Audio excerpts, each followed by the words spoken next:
Hello and welcome to season 3, episode 31 of Fabrically Speaking Live. I'm your host, Clare Rowley, and today we're talking about wedding veils. Haven't needed one of these in a long time, but you might need one. If you're interested in saving some money and making your own, stick around because that's what we're talking about today. How do you make not just a veil, but make a fancy veil? Because I don't know if you're like me, but I like to stand out. Do you guys like to stand out? If you have a wedding coming up in your future, whether it be yours or someone else's, go ahead and give me a thumbs up in the live chat, and welcome to the chat. Hi Linda, hi Tina, hi Brenda, and who else? Lorinda. Welcome, you guys. I know some of you have a wedding coming up because we've been talking about it. And if you do have a wedding planned, you might also be interested in learning how to make these champagne mug rugs, which is a pattern that you can pick up inside of the free online school that I offer, create.clarerowley. And there are videos showing you how to complete these inside of the Clare Rowley's Creative Notions section of my YouTube channel. So free lessons, free pattern, and you can achieve this. This was done free motion, by the way, using the octi hoops. Another thing that I've done using the octi hoops is I've made this veil, which was very popular at shows, and you can see how it has this lacy stitching all along the border, and that was done free motion using the octi hoops that you see here without any stabilizer beneath the frames. And if we have time, I'm going to show you that. In addition to how to sew pearls on, we have different sizes of pearls, and also doing rat tail cording, or adding rat tail cording to the edge of your wedding veil. I'm going to grab some here. Maybe I'll put some purple rat tail cording on the wedding veil for you guys, because I know how much you guys love purple.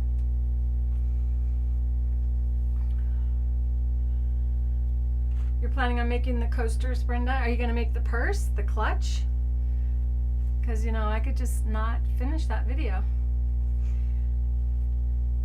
Okay, here we go. So the last thing I did was make a quilted pad for use in place of the elbow pads. When you're working with the octi hoops, when we do free motion, we rest our elbows on these little pillows, because normally when you do free motion your elbows are elevated, but with the octi hoops we're able to rest them. And now you have to deal with, where do you put your elbows? Do you put them down on the hard surface of your table, or do we create these cute little pillows? And this is a free video in my YouTube channel, and also a free pattern inside of my school, create.clarerowley.com. You'll find the link in the description below the video if you're watching on YouTube. If you're watching on Facebook, be sure to click on the 3 little dots on the top right hand side of your screen and allow Restream to know who you are. That way I know who you are. Otherwise you just show up as Facebook user inside of my chat, which shows me everyone chatting from all of the different locations that we are streaming to today. And thank you for participating in the stream. Today's giveaway, and the giveaways are won by you following along throughout the entire video. And at the end of the video, I ask a question, kind of like you're in school right now and you need to learn and listen to what I'm saying. And at the end, whoever has the answer to my question first correctly in one post, one reply in the chat, wins the Babbling Brook course inside of create.clarerowley.com. This is a fiber art course that you see above my shoulder right here, so you can learn how to do all of the techniques involved in creating that beautiful fiber art. It's a good prize, good value. All right. Bridal industry is, when I first started, I was actually involved in the development of a lot of the bridal sewing techniques, and because of that, when pearls came out on a string, someone wanted to sew them on. At the beginning we were like, the only way you can do this is hand sew, or we used some paint fabric, or just like I think it was fabric paint at the time, and we would glue them on. And another application or method we used was to use a zipper foot and kind of push your finger up against the beads while the needle was swinging over them, and that was scary. So I created the pearls and piping foot the year these beads came out on a string. If you don't know what I mean when I say that I created a foot, I am the inventor of the Creative Feet line of sewing machine products. And the foot that I'm going to be showing you how to sew pearls on with is our pearls and piping foot. It comes packaged like this if you purchase it sold separately. So if all you want to do today is sew some beads on, then you can buy just this foot, and it is packaged to fit all sewing machines. The only machine that may need something in addition to what's in the package would be Bernina users. So if you have a Bernina sewing machine and you don't already have an adapter to adapt your machine to universal low shank feet, we have them available at creativefeet.com for you, but your dealers also have them available. In addition to that, Bernina dealers also offer snap-on adapters that make it so you can snap our feet right on to an adapter that looks just like the Bernina's attachment. So this is the foot in its package with a little instruction booklet and the adapters that make it fit all the machines, and then the presser foot itself.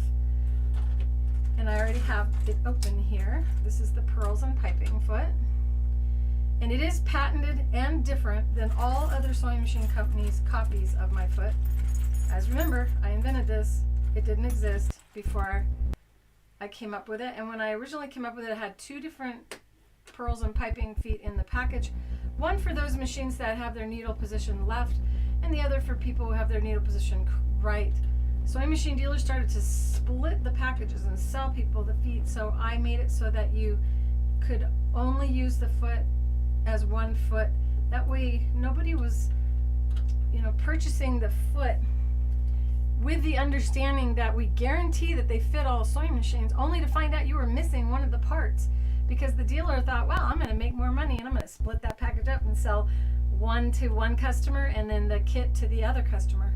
So that is why there's a washer on it, and it turns out it's fabulous for sewing your invisible zipper. When you sew the zipper on one side, you use the washer on one side of the presser foot, and then when you flip the zipper over to do the next step, slide the washer to the other side, and it is the perfect measurement for top stitching along the edge of your invisible zipper.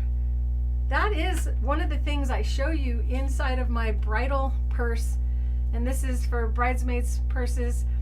This was mine from being my daughter's mother of the bride, and this is done using the invisible zipper technique. So if you want to learn more about how you can use this same foot that you sew pearls on for sewing invisible zippers, then be sure to check out our bridesmaids purse video inside of the Creative Notions videos or playlist inside of my YouTube channel.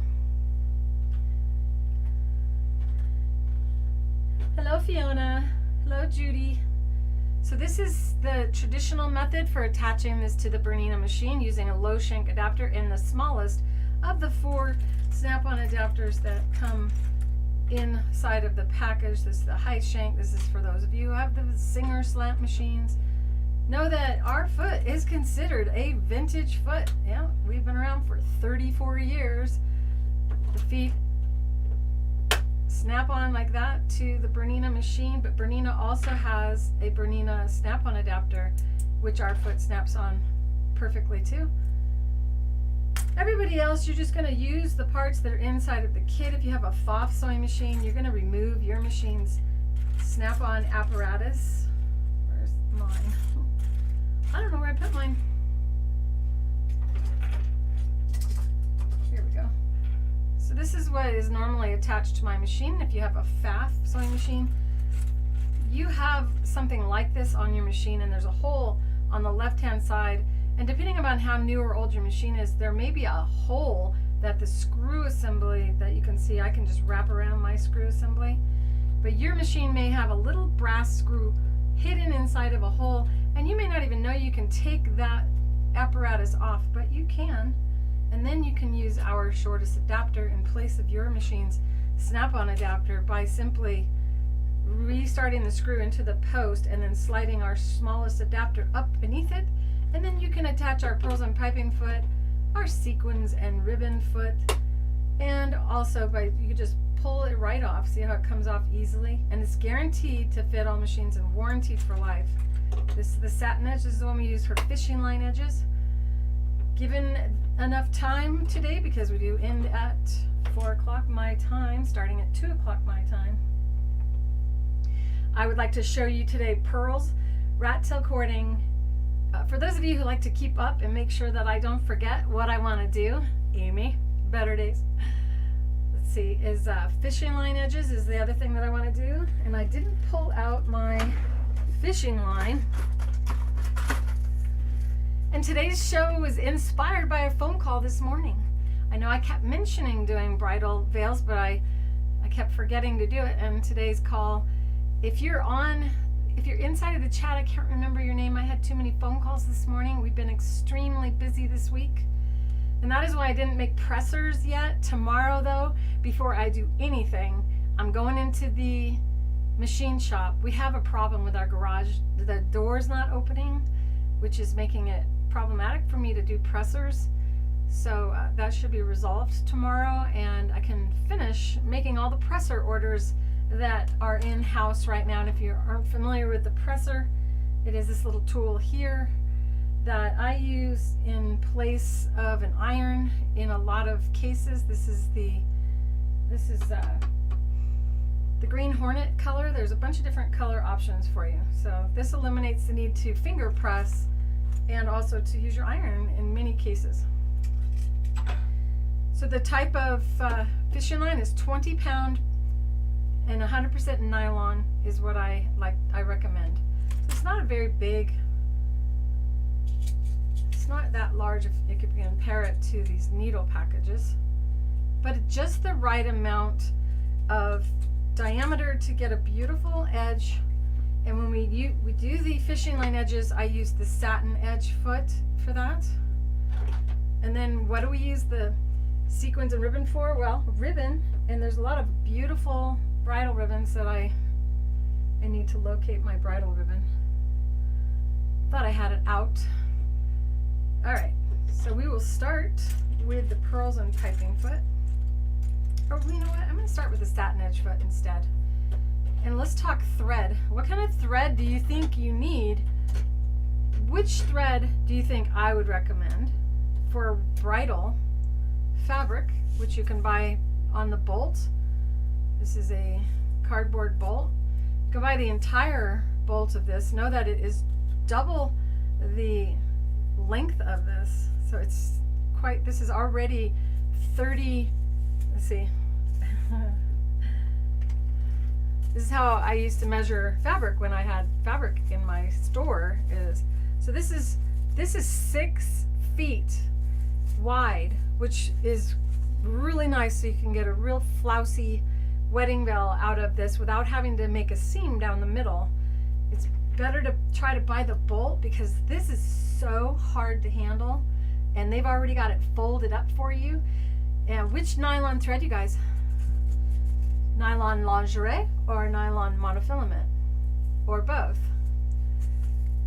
So I'm going to go ahead and cut some of this off because I'm not making a wedding veil today. But know this, it is challenging. The most challenging part of making a veil is cutting it and getting it to behave. One of the things that you can use to make it behave is our basting tape. And it's a little frustrating because we're out of it right now. But those of you who already have it, you can adhere this to your wedding veil. I got a little excuse me, batting or something. I inhaled a little bit of bamboo batting. Excuse me. Or there's pieces of it floating around. I don't know if it's that or maybe some of the minky fabric. Whenever I dig through my samples, I dig up a lot of different floaty, fuzzy things. So the stick and rinse basting tape is currently sold out. And I'm going to show you the principles behind it.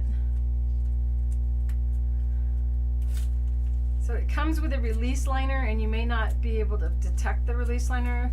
I get calls a lot from people going, there's no sticky side to this. I can't find a sticky side to this. So if you take a piece of Scotch tape and tape it on the diagonal, it will peel back the stabilizer. And one side of this is less shiny than the other. This is the shiny side, this is the trash, the release liner, and this side is the actual stabilizer. And the benefit of this, we're getting closer to getting this in stock, you guys. And I will be celebrating right along with you.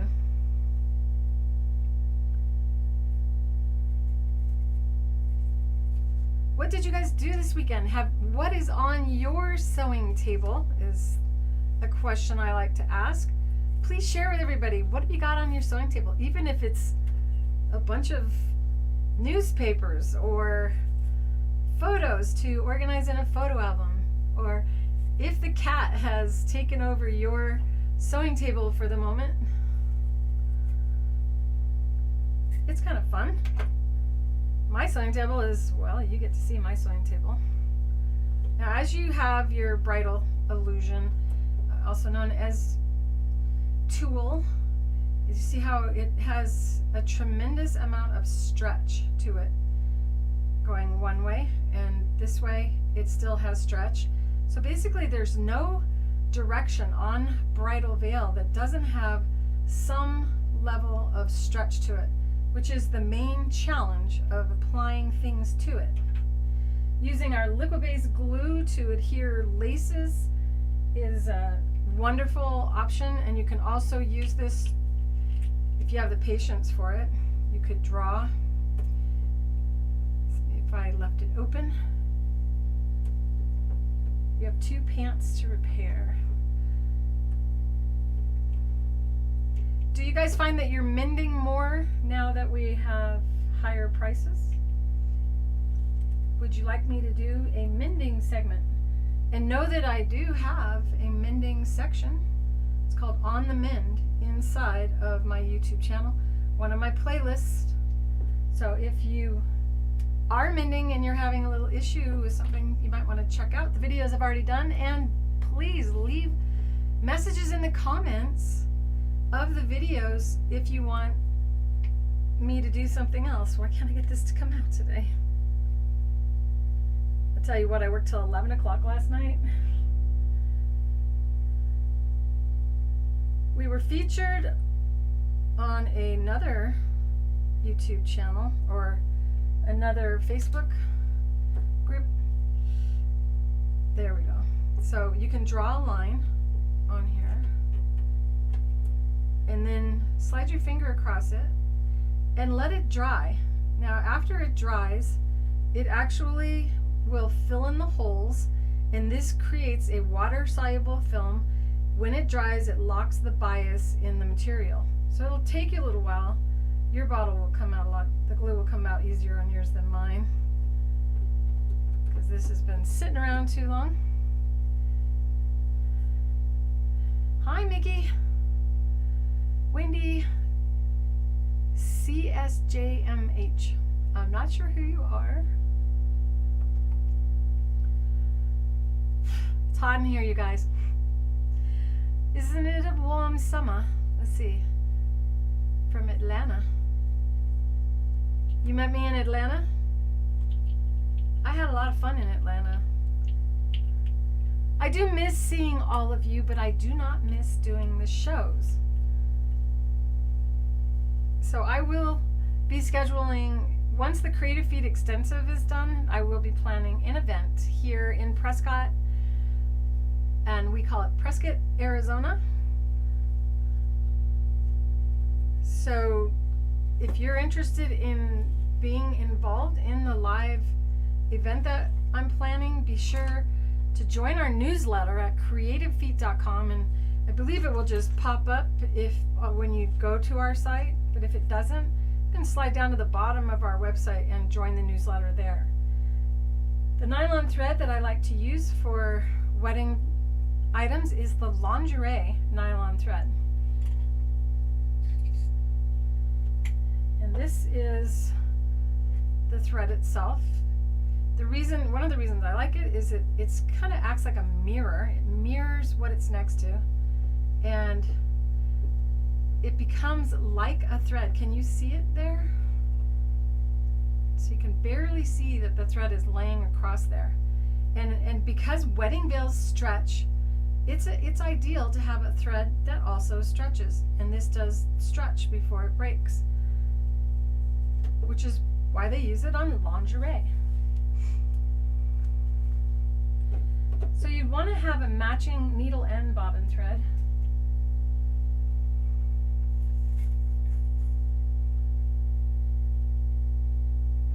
And when I created this, because I want the stitch to show up more, on here I used a polyester thread.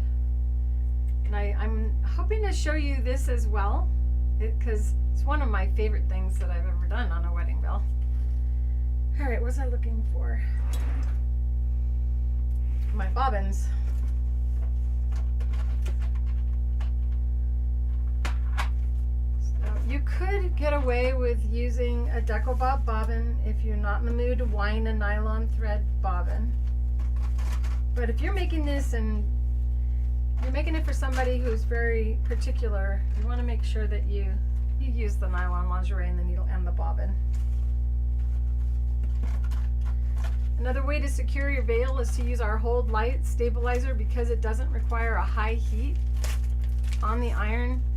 Before you cut your wedding veil out, you could apply this to the wedding veil and it'll lock it in place, but you got issues with that because this is permanent. So the only way for this to completely disappear is if you're using it on a straight stitch. So for instance, if we're going to sew rat tail cording on, we're going to use a straight stitch for that. You can get away with using this and form a really nicely shaped wedding veil. Hi Ayako, welcome. There's my pretty wedding ribbon, or bridal ribbon. You can also use the liquid base for joining pretty little white trims like these on the edge of the wedding veil before you stitch it on, and then use one of our feet to stitch it on. Well, I can't find my lingerie bobbin, so I guess I'm gonna have to sew one for you, or wind one for you. And that's good because you need to learn about winding a lingerie bobbin, but I feel like I just did this. I guess I just did an invisible thread. Now, why wouldn't I use invisible thread? Because it stretches even more, and it is more likely to cause a little bit of a gather or a pucker on the bridal fabric than the lingerie. And remember, in between each pearl, there is a thread running down the center or in between each one of these pearls. So having another white thread in between those really does not make it any less attractive. You can almost not see it next to the thread running down the center of the pearls. Can you see the thread running down the center of the pearls? Do you see the lingerie thread laying next to it? Kind of hard to see. What needle should I use? Come on, you guys. Put on your thinking caps. Are you making someone feel bad for being late? Hi, Eve.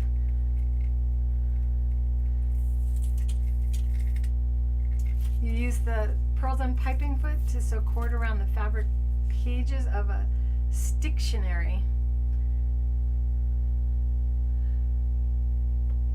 I hope that you'll go into the school and share what you're creating. I think everyone would really be interested in learning more about a Sticktionary and also to see what you did. I know I'm curious about it. And remember, joining the school is free. You would post something like that inside of the Fabrically Speaking live topic so that everybody who's watching today can find it, because no doubt, now that I've said that, people will be going there.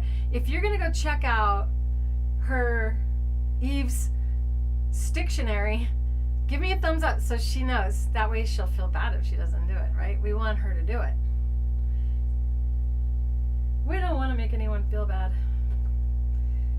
Now, if you do not have a thread stand to feed a cone that is designed to feed up, then you can place it inside of a coffee cup and set it to the right side of your sewing machine.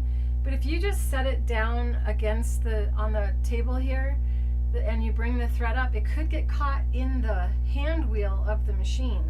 So it would be better for you to take a stick of some type and take a safety pin and stick it on to the end of it, like you see here.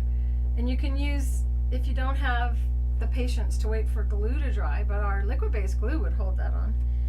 You can also take any type of tape and just wrap it around so that the tape is holding the safety pin to this, and then use the tape to tape this to the sewing machine so that it sticks out that far from the hand wheel, and then you would place the thread beneath the safety pin and bring that end of your thread up through the hole of the safety pin.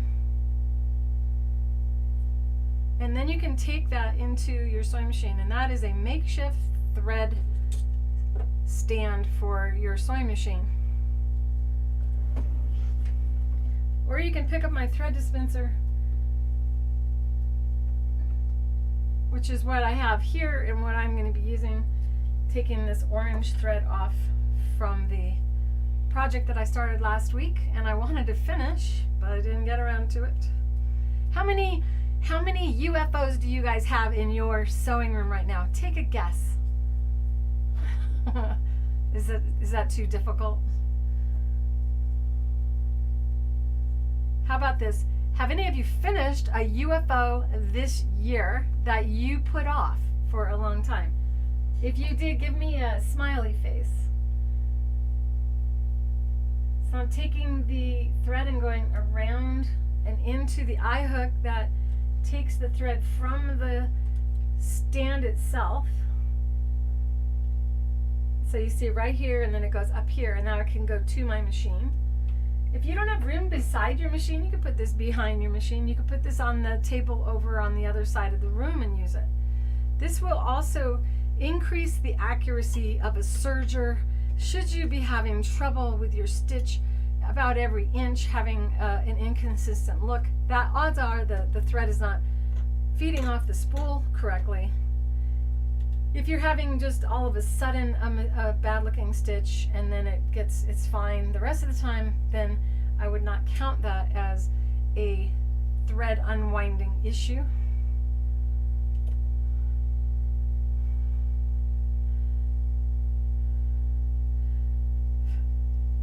So you call them whips instead of UFOs?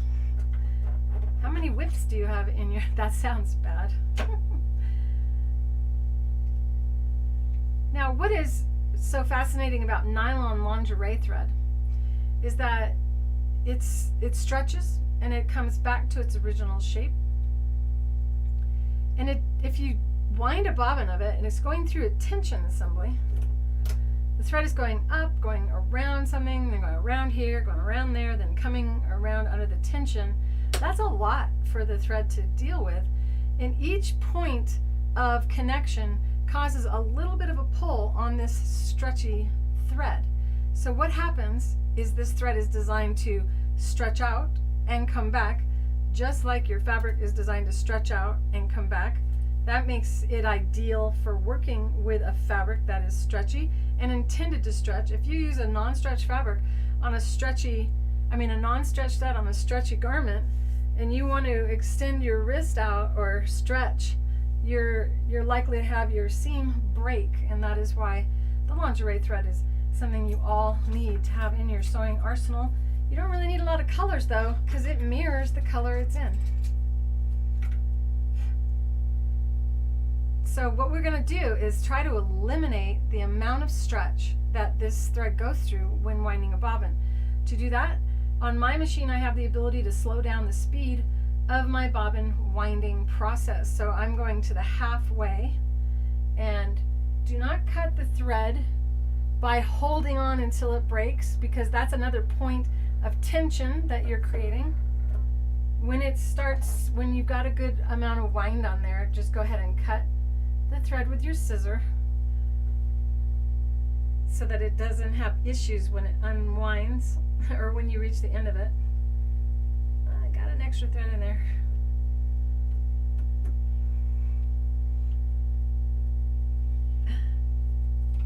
I don't know, man. When I turned 58, I started needing these for a lot more than I used to need. Should have just used my applique tweezers right away. All right, there's this extra thread that was took a ride in my bobbin winder.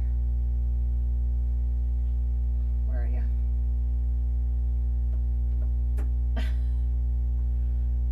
Clumsy. All right, so now I'm going to go ahead and start it again. And so it's winding at half speed. If you cannot adjust the speed of your bobbin winder, because a lot of you can't, then what you want to do is wind it only half full. One half full bobbin of this is the equivalent of about 50 bobbins of a 40 weight polyester. So you probably don't need a whole bobbin if you're going to put beads all the way around a wedding veil. You probably could make a few wedding veils with that bobbin. Tell us what your work in process is. And if you have any questions, please don't hesitate to ask in the comments, in the chat. But know that I can't keep up with the chat during the show anymore. You guys tend to take off running with it and have fun.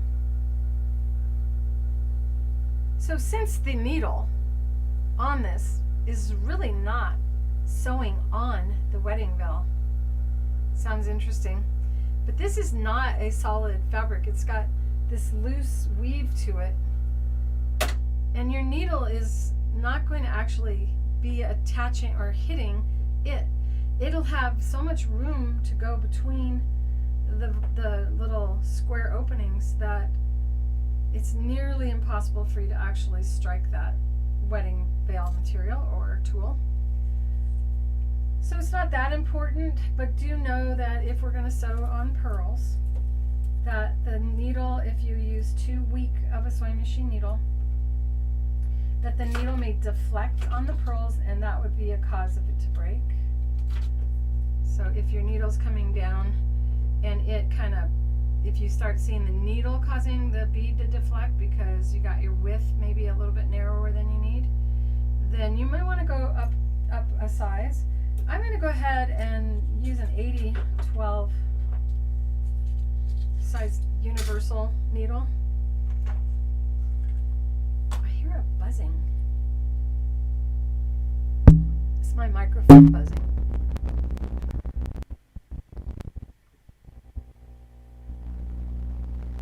I just hit my microphone.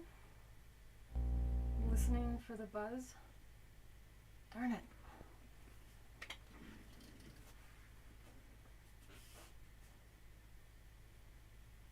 Oh, that made it worse. What is your problem, Michael?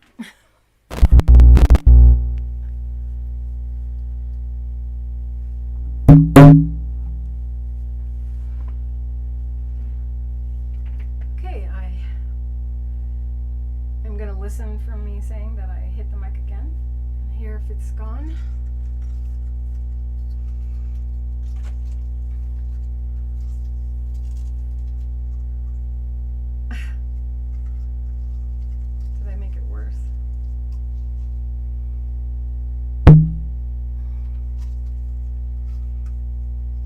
Problem is, I don't hear myself until, and I hear myself in my ear, but I don't hear myself until you hear me, and I've already said what I gotta say.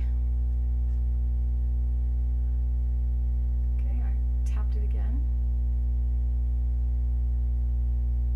Still got a buzz. I apologize for that buzzing.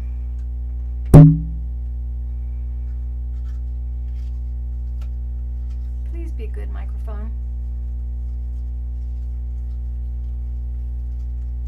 I really like this for a first communion wedding or Christmas first communion veil. Let's see, I will show you my daughter's, which I built on a banana clip.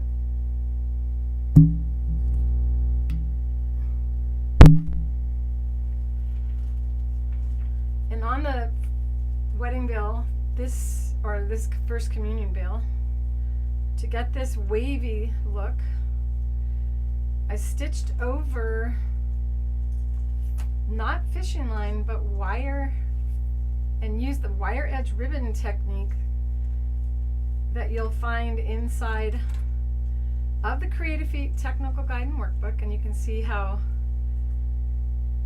and this is pretty old. My daughter is really 30, she's the same age as my company. So inside of the Creative Feet Technical Guide and Workbook, you'll find we got lettuce edging. It's such a messy book right now. I need to build a new one. But you'll find the different techniques inside of here, and you put your little samples in. So on the wire edge ribbon technique, which probably is alphabetically built, you can see how I put samples in. So that's the sample that I used or created for this technique in the book, and you can use it for more than ribbon, as you see. You can also sew over different cordings.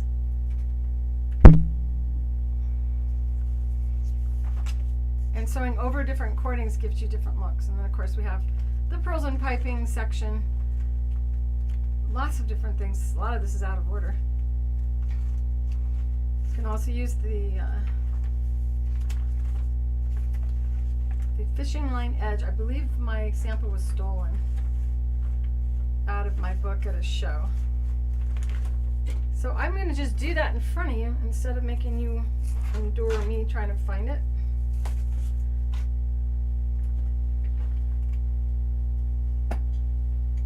Fishing line edges can be done on beautiful fabrics like this as well. This is something I bought when I was in Florida years and years and years ago.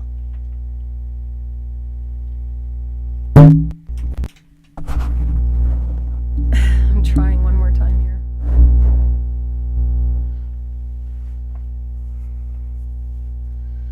This is an acid washed silk charmeuse, I believe. And it has some satin. I just, oh, please stop vibrating.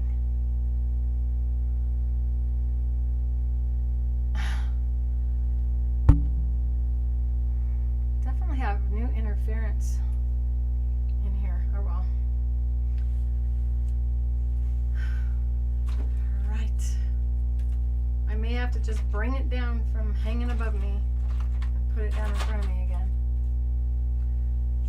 Then you can hear my breath all the time.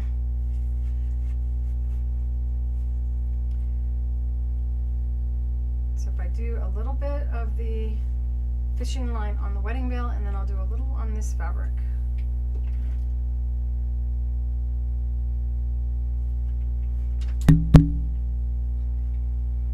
I wound my bobbin.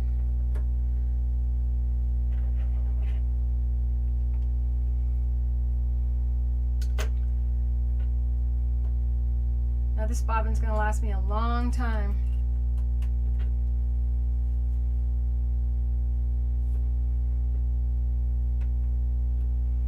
I'm going to try turning off a light.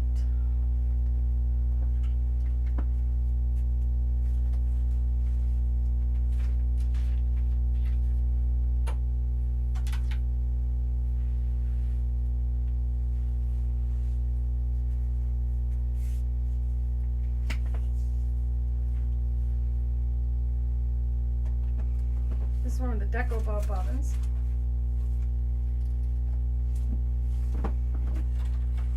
And I try to always put my Deco Bobs back where they belong. So now I know the light didn't fix that. I'm going to unplug my mic for a second.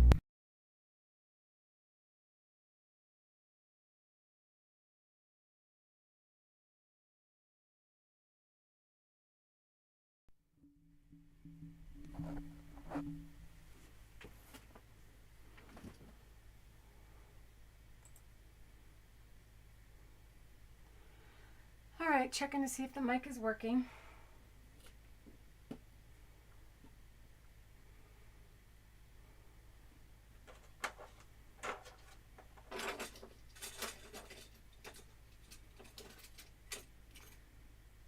sounds better. I think I fixed it. Yay. Thanks for helping, Eve.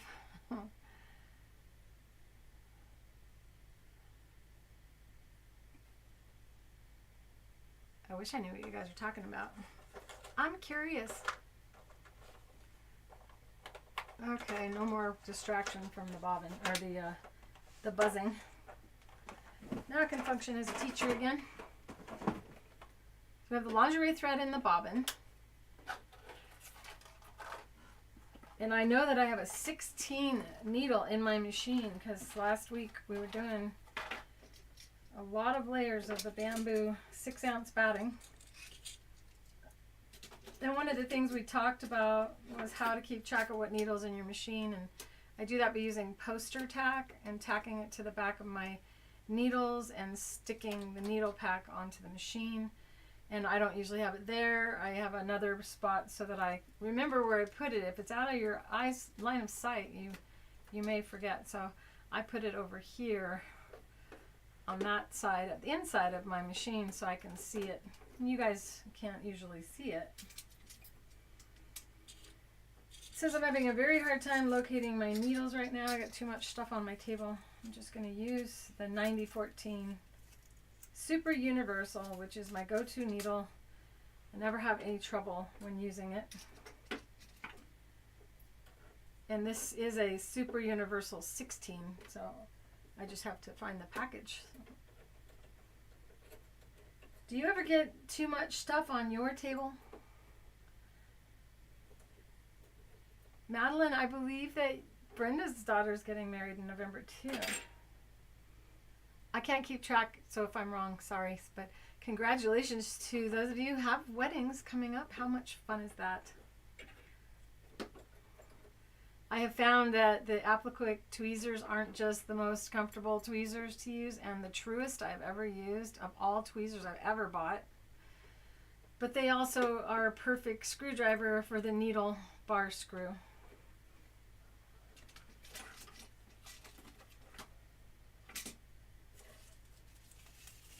Okay, so I was going to show you how the stick and rinse tape locks the fabric stretch.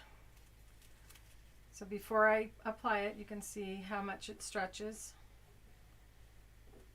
Now we just take this and we lay it down.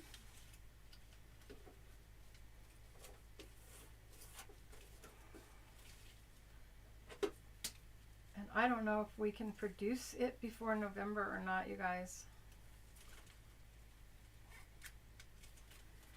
And all this is water-soluble stabilizer with a water-soluble adhesive on it. So after you're done, you'll be able to tear it away and also just rinse away any of the stabilizer. Because bridal fabrics are very, you can get them wet. Even bridal satin. I had a bodice of a wedding dress and it was beautiful. And one night I left the show and closed up my booth. And at the time I used to drink Diet Coke a lot. And the next day I came into the booth and opened up my curtain that I covered my sewing machine with when I would end every night. And my Diet Coke had spilt over onto the bodice of this wedding dress that later was stolen from in Washington State. Somebody wanted that bodice so bad they stole it from me. These techniques that were incorporated into that bodice will be covered under the Creative Feet Extensive course. So if you want to make a garment that is completely unique to anything that's ever been, combining my techniques together can create that look for you. So now I have not just a straight layer or a straight piece of fabric, but a curved piece of fabric here. I feel like the light's too bright. So you see how I got curvy? I got a little curvy. But notice that it does not stretch at all. Right next to it, it's stretchy. Yeah, and I can almost remember the face of the person that stole the bodice from me. She hung out at my booth and she kept wanting to buy it. And I repeatedly said, no, it's not for sale, it's a sample, and I have plans to complete the wedding dress, which never got finished as a result. I think I still have the pattern somewhere. It's alright, my daughter wouldn't let me make her wedding dress anyway. And I was looking so forward to making my daughter's wedding dress and a veil for her wedding. So I was very disappointed. And she said, I don't want you to have to work for my wedding. But I did end up having to hem her wedding dress, which took 4 months. Because of the way the dress was constructed, everything was fused to one another. And I had to cut lace away and move it up and hand sew. And I tend to put off hand sewing. So now I'm going to go ahead and put some pearls on, using the pearls on piping foot with the tape so you can see how it doesn't pucker because of the tape. And then I'm going to go ahead and sew it without the tape so that you can compare the two and know that you could use some other type of water soluble if you're in a hurry before our stick and rinse tape comes back in. So the pearls on piping foot on the machine.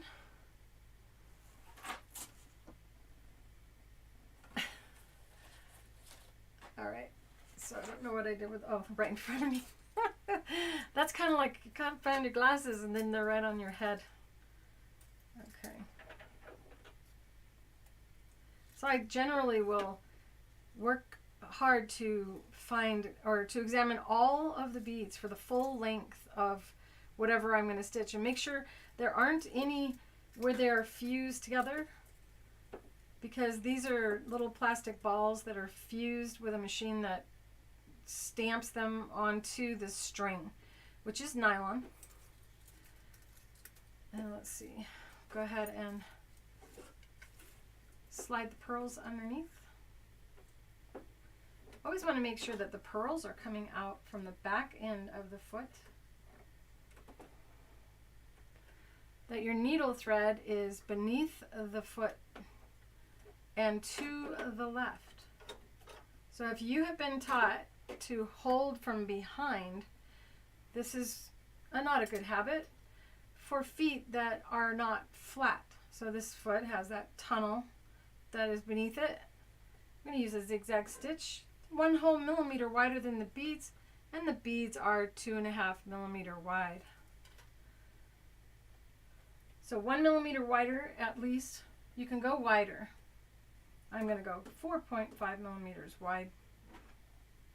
Then you want to turn the handle and make sure your needle's going to clear both sides of the pearl. Left swing strikes the actual fabric. Right swing goes into the hole of your zigzag opening, which might make you feel a little uncomfortable if you've never done that before. Definitely got too much light. That's not normal.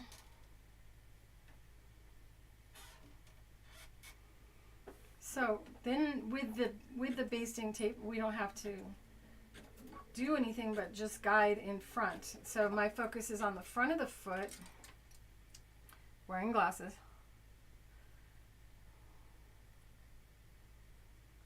Yeah, this is our stick and rinse tape. It has a dolphin on the label. We are sold out of it right now.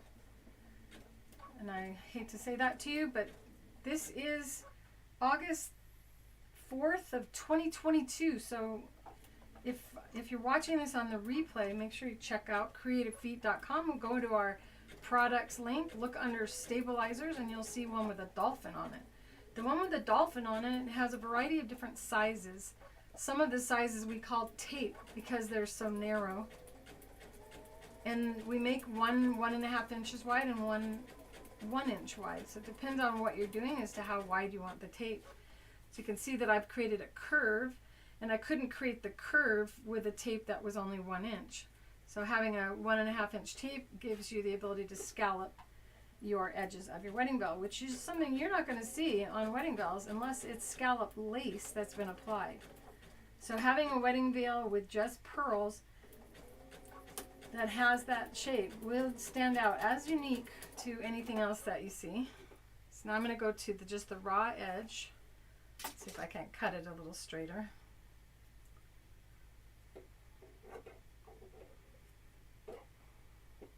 It's so hot today, I feel like I have perspiration on my lip.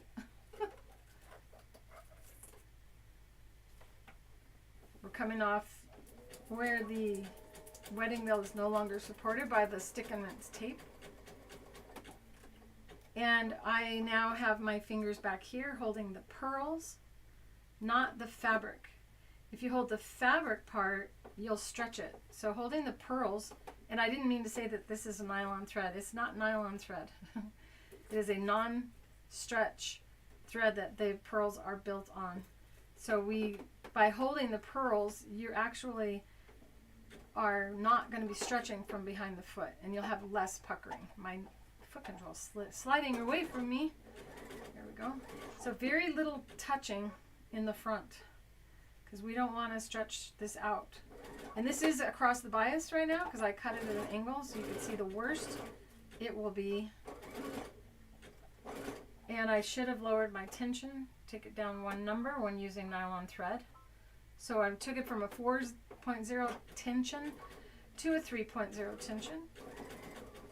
Stitch length on this is 1.5. Width is 4.5 millimeters wide because one swing goes on the fabric and the other swing falls in the opening of the zigzag opening. So having a wider width is relaxing. It's a lot, you're not going to be as worried about not getting it on. And then it has a beautiful kind of flowy look instead of just straight, which is what you see on this wedding veil. So you can see the one I made for my daughter did have that flowy. I think it's pretty when it has that curviness to it. It kind of looks like my fishing line technique that I created back in the early 80s. And the fishing line technique can be incorporated, as I mentioned, on wedding veils as well as rat tail cording, which I'm going to do before I move on to show you the satin edge technique. Try to keep myself straight here. Yeah, you can buy this at Hobby Lobby, and you can also buy it at Michael's. You can buy it at a lot of hobby stores. I've seen it even where they sell trains. I'm not really sure what they do with it. But Joann's Fabrics also has pearls like this. There are different qualities to it. What you want to do is you want to search for the quality that is used in bridal. So I would search in your search engine for bridal quality pre-strung pearls. That's a mouthful. So you want to get into their bridal notions, not craft notions. You'll feel the difference. The bridal pearls will be smooth to your touch, and the craft ones will kind of be scratchy on your fingers.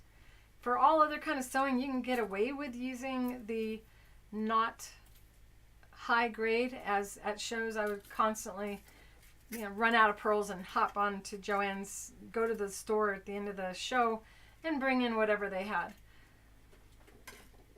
Let me show you one just so you can see. Same foot. Now I can take and sew large pearls on this as well.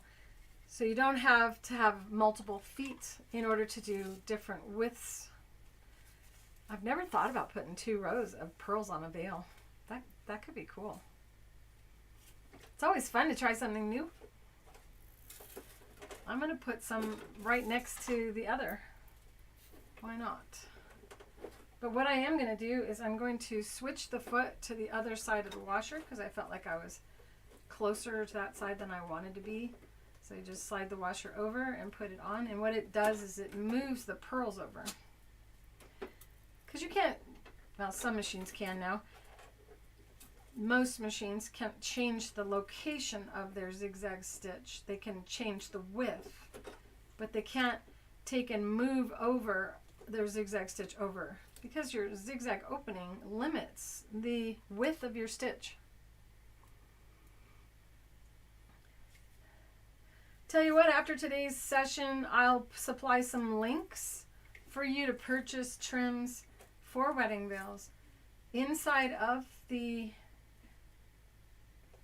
when you go to Create with Clare Rowley, which is my free online school, you'll find a topic on the left-hand side and the navigation in those 3 lines, which we call the hamburger button. So under the 3 lines inside of the school, you'll find a topic area. If you're not looking on it on a computer, you know, it depends what device you're in. So you want to look for that 3 lines, no matter what app you're using, whether it be a computer, a cell phone, or a tablet, and go to topics, go to Fabrically Speaking Live. You'll see today's show, the topic bridal veils. And if I don't get to it today because I am going out to dinner after today's show, then you'll find it tomorrow at some point. I will put links for you to click on to buy the right pearls so you don't have to take a chance on getting some that you don't like. And I'll supply rat tail cording and bridal quality ribbon as well for you so that you don't have to search, because I know what to type in the search engine. I bit my tongue, so certain words I can't say very well today. In case you think I sound like I had wine, I did not. I just bit my tongue. You think we'd stop doing that at some point. How old do we have to get before we stop biting our tongue or our cheek? Have you guys been paying attention? Are you ready to be asked the question at the end of the show? Are you paying attention? The giveaway is big today. It is the class that you see here, the Babbling Book Course, Fiber Art Course. All right, what am I doing? Oh yeah, bigger pearls.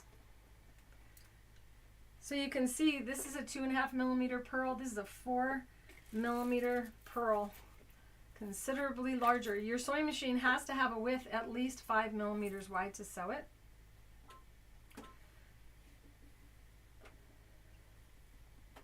My pleasure, Ayako. Those of you waiting for the Creative Feed Extensive to open, I got delayed a little bit. I am going to move the washer to the other side. So I had it correct the first time. There we go.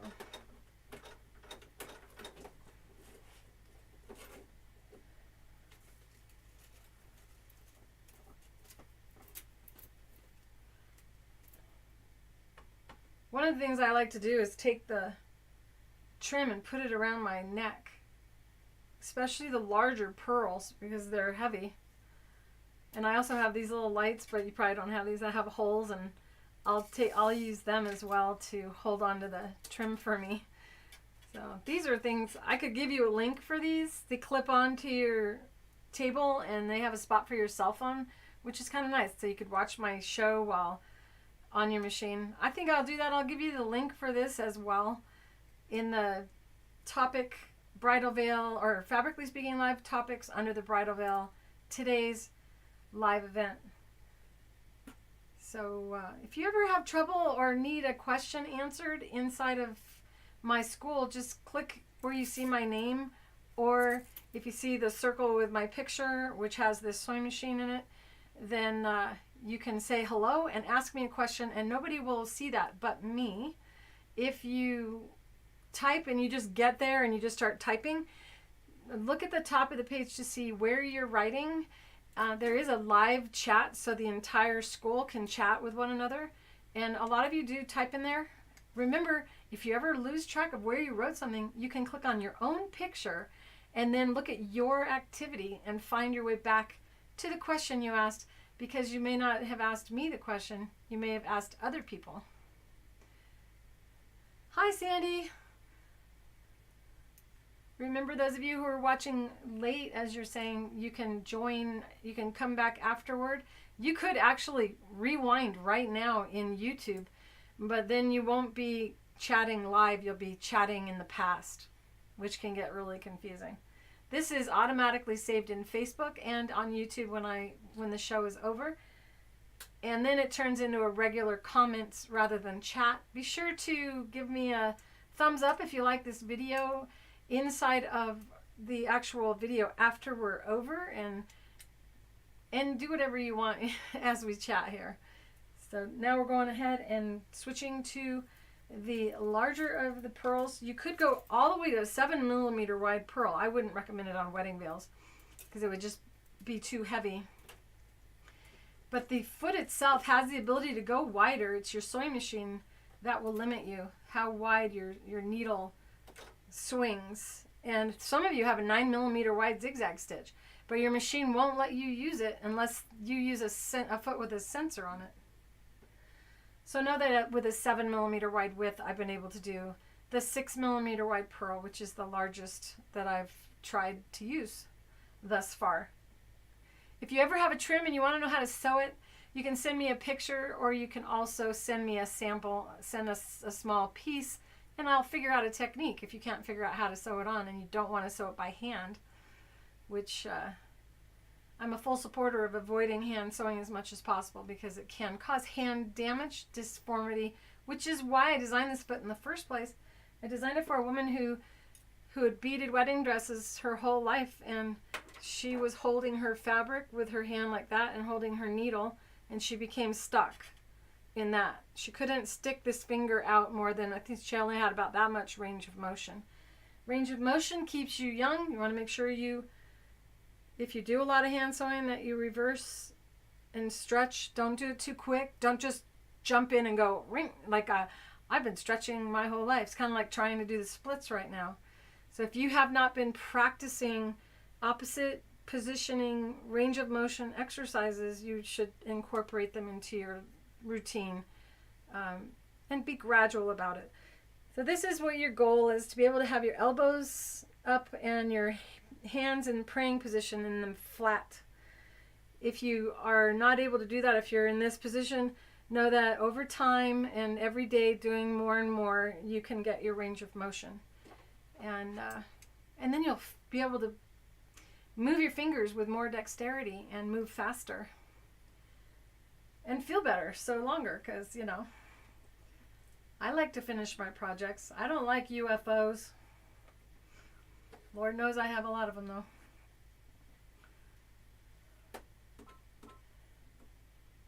All right. Left swing on one side of the purl.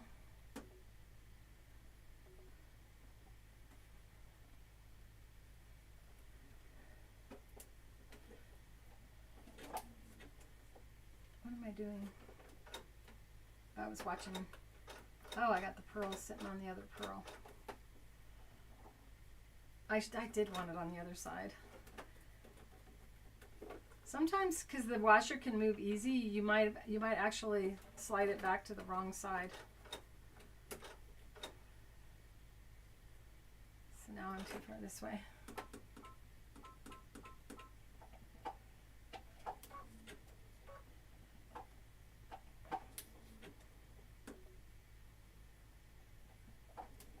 You like watching live? Is this your first time? I think you've been on the live feed before, Ayako. We will have some live events inside of the Creative Feed Extensive as well. So you can see that I am not feeding the pearls. I'm not holding them in the front, and if I were to assist, it would be holding the pearl from behind the foot, not the fabric, just as before. And even though in the instructions I talk about going all the way to 3.0 on the length, considering that one of these pearls is about 4 millimeters. If you have a length that's really long, it can cause gathering of the fabric. So try the shortest length before jumping into the bigger stitch length on the larger pearl, and then breathe and try not to be afraid as the needle goes over those pearls. And you can see how pretty that is. So I'm going to go ahead now and not talk so I can go a little faster. Checking my settings to make sure that I didn't increase my thread tension on accident, because I'm approaching the non-stabilized area of the pearls. It kind of would look pretty, wouldn't it, if there were 2 rows of pearls on the edge of the veil? Except for I would probably have the large bead on the opposite side if I were to do that. Coming up on the non-stabilized area.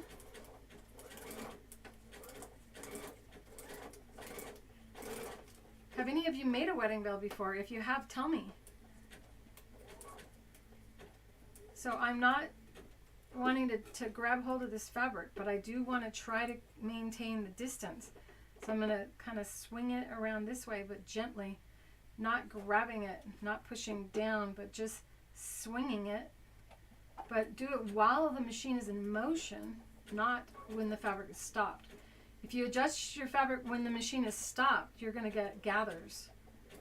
So this is probably, I would say, one of the most difficult things for a sewing machine to do without having a problem is what's happening right now. And the pearls are weighing down in front of me. I want to get this, the fabric's wavy, so just trying to get it so I can see where I'm going.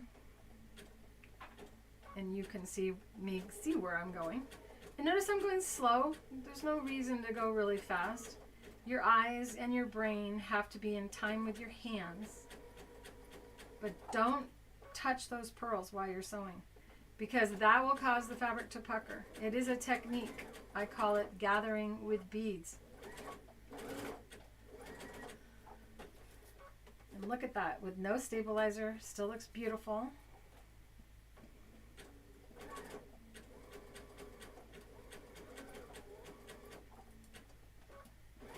I'm sleep deprived, you guys. I'm going to try to catch up on my sleep over the weekend.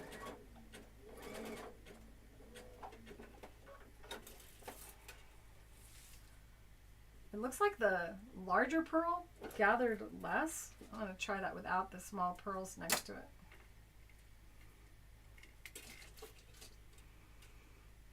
Hate to waste any of this. It's like, what could I use that for? Isn't it pretty though? You can make little girls' barrettes with this. Right. I'm going to try it without the small pearl. Show you it on the edge of this veil.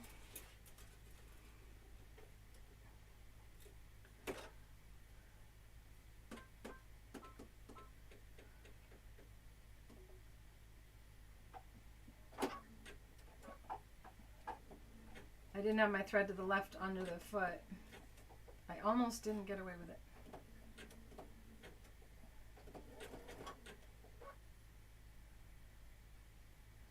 So keeping the stitch length shorter, not long, so 1.5 millimeter long, even though the pearls are big. Now it's a little bit, it's struggling a little bit, so I'm going to lengthen it a little because we don't ever want to, I didn't have it under the foot, behind the foot, which was the first thing I said, isn't it? Make sure the pearls are always sticking out from behind the foot before you begin.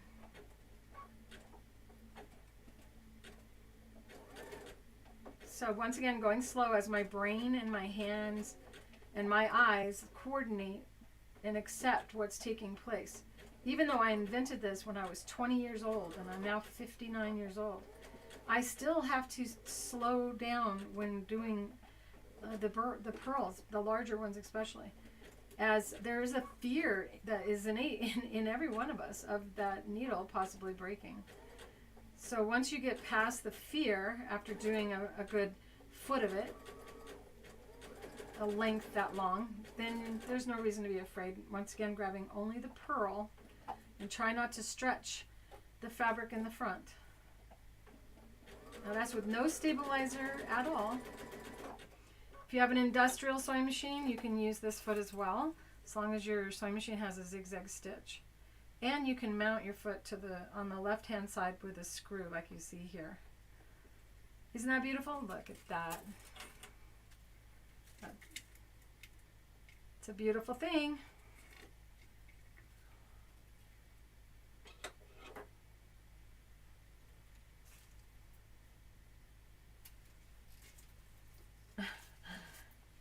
So Ayako Minter writes snowman mug rug, not mag lag.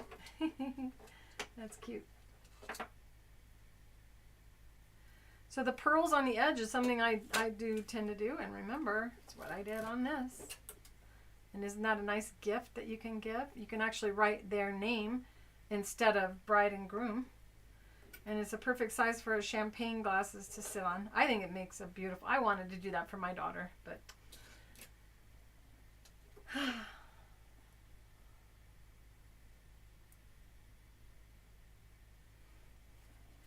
yeah, with the pearls and piping foot, it also shows all different kinds of pipings. What I have here is rat tail cording, and I don't want any stitch to show. I just want the rat tail cording to show.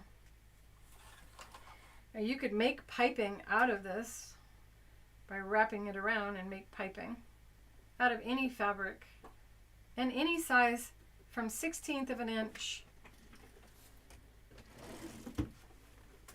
to this massive stuff here. Now this is going to be covered in the Creative Feet Extensive course. I haven't shown this on my show. I'm saving it for the course. Can't give all my secrets for free, or, you know. Here we go. So we have some plain old bridal illusion, and a lot of young brides love this beautiful, usually white, which I do have somewhere. Purple was within reach, so I grabbed it. I have this in a whole bunch of colors. Lots of different uses for this. Okay, pay attention, you guys. So this is done using what? What stitch do you think I would use on this rat tail cording if I don't want my stitch to show? And I'm not using invisible thread. You're going to make a tutu. This is great for everything I'm doing here. Applies to tutus. Imagine the look on a little girl's face if you hand her over a beaded tutu. And take the rat tail cording, and it's placed on top of the bridal illusion, about 1/8 of an inch in from the edge. And then you set this down. Come on, Claire.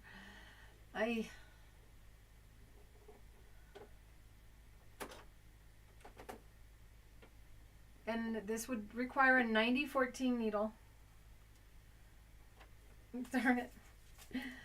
This is just too heavy. I'm going to chop it off.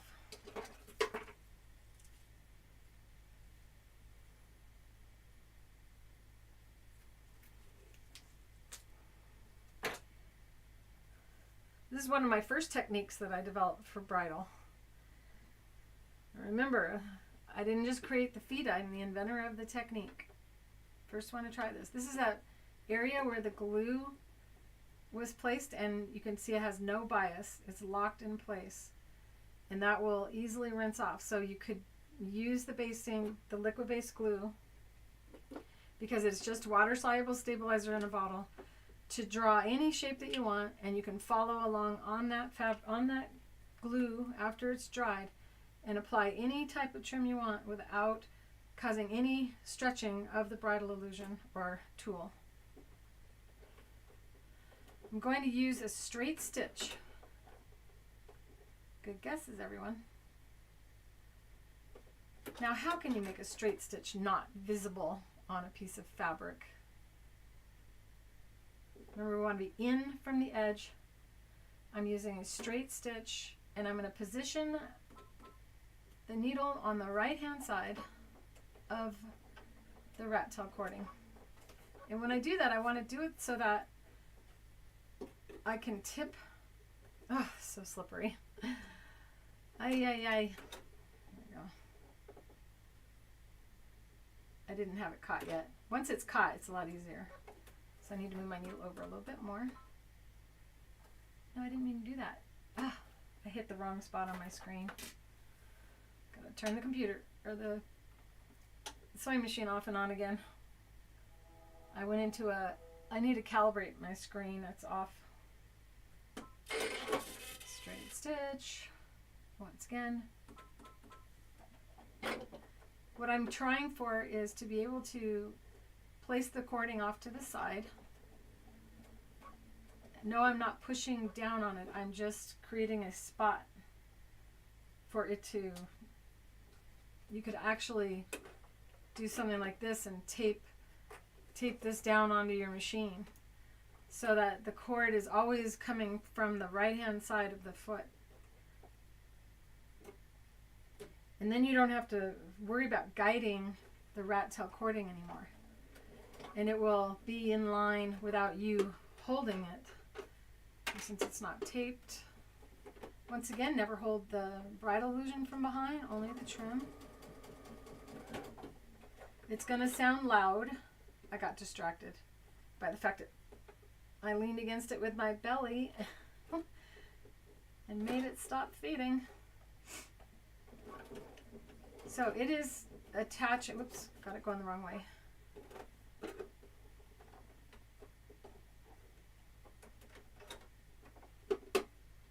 It's easier than I'm making it look.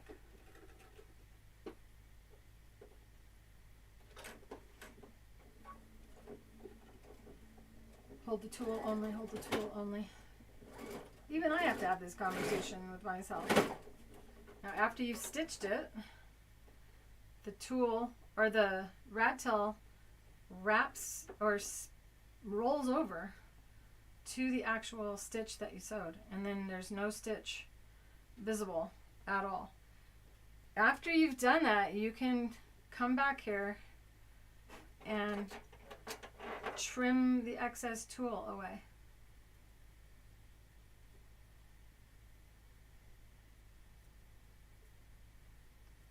So now you know how you can make it look as though it's just right on the edge of that wedding veil and like it's floating.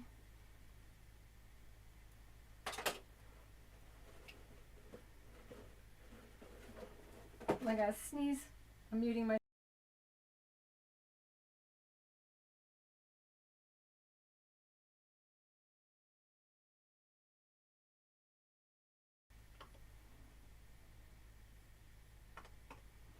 like that.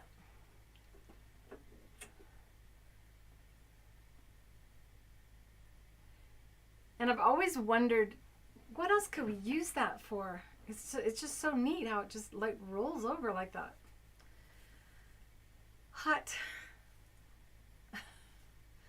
Okay, I'm going to show you some satin edge techniques. You could also use the same application for putting on rhinestones, by the way. So if you want to really, really jazz up a wedding veil and you want to have the really fine Swarovski crystals that are pre-strung, you could put those on a wedding veil as well.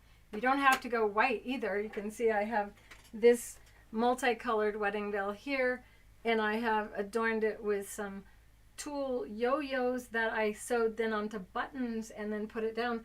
And the pearls and piping foot, before I switch it off, every time you have to attach the veil after you've created the fun stuff on it, you have to get it onto the clip.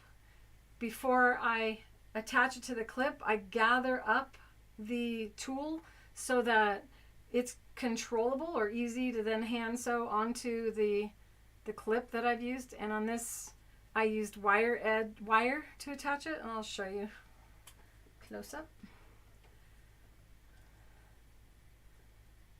See, so I just used wire to attach it to that. And this has been holding for 20 something years. I think she was 9 when she had her first communion. I don't remember about how tall she was.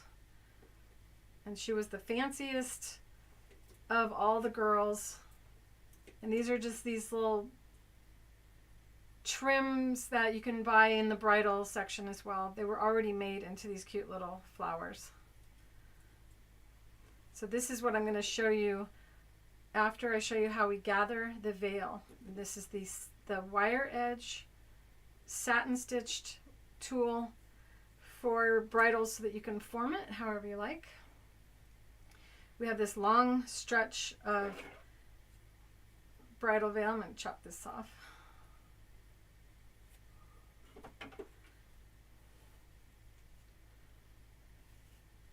Crystals, yeah, Yako.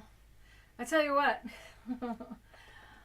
I always said if I ever stop making feet, I'm going to make wedding veils, because you can make a lot of money off of wedding veils. And I know Ayako wants to make some money off of her sewing. If you also would like to make money from your sewing, it's a great way to, I had no idea that was like that. It's a great way to compensate when we have an inflationary or recessionary time in our country, and people do want to also make, just save money by doing their own sewing. So if you want to make money from your sewing, I highly recommend wedding veils as being one of your options. Even if you undercharge like 50% of what they charge for these things, you're still making a large profit. When you imagine how fast it was to sew the pearls onto the edge, the majority of your cost is the pearls. The tool is super cheap, and you want to use high quality product though. And now you can get a beautiful professional look with just your regular sewing machine. If you have an industrial machine, you can just sew faster than home sewing machines. So I'm using a straight stitch, and I'm going to gather up the tool using my automatic gathering technique, which is found in the Creative Feet Techniques video that is available on USB or DVD currently at creativefeet.com under our books and videos link. If you purchased our educational special, which includes all of the feet, the book, and the video, then you have the video that I'm speaking of. And know that the educational, this thumb is still sticking. That had it out.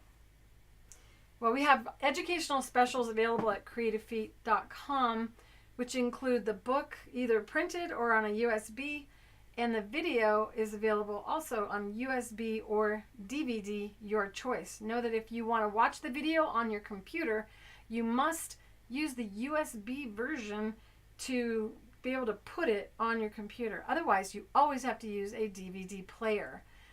This is the next technology, would be to get the USB version of our video so that you can bring it into your computer, put it in your cloud, and be able to watch it on any of your devices. And you can never scratch it, so you don't have to worry about scratching it like you do with a DVD. So the automatic gathering technique goes as follows. Use a straight stitch, center needle position, and then the length of the stitch, however long the stitch is, it gathers up. It creates a pleat that size. So if you don't want to have really big ruffles, then you want to have a shorter stitch length. On a wedding veil like this, because it's going to be gathered up and placed on a clip, then it really doesn't matter too much. But I find that if you go too long on the stitch length, it's not as pretty. So instead of going all the way to 5 on the length, I'm going to take it to stitch length 3.5. That's still a considerably long stitch length. So that means my gathers will be 3.5 millimeters big, but they're going to be brought together. So they're going to stick out half of that. So 3.5 millimeters folded in half is about what? 1 3/4 of a millimeter tall pin tuck like gathers.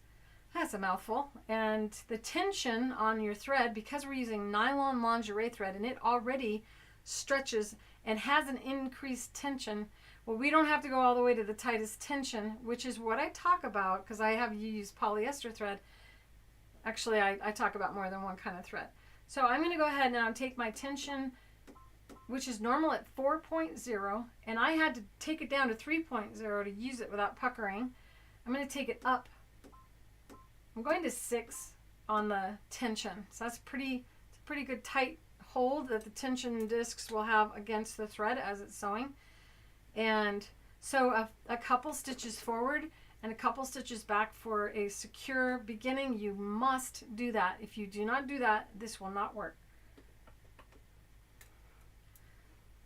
So a few stitches forward, a few stitches back, and then we're just gonna help steer but not hold back at all. And the fabric is looking messy because it is automatically gathering up the fabric. If you went all the way to 9 on the tension, you would probably break the thread. It does not need to go that tight. I would price the wedding veils Ayako. Start looking, pretend you're a bride. So you can see it's just sitting there, it's not even moving.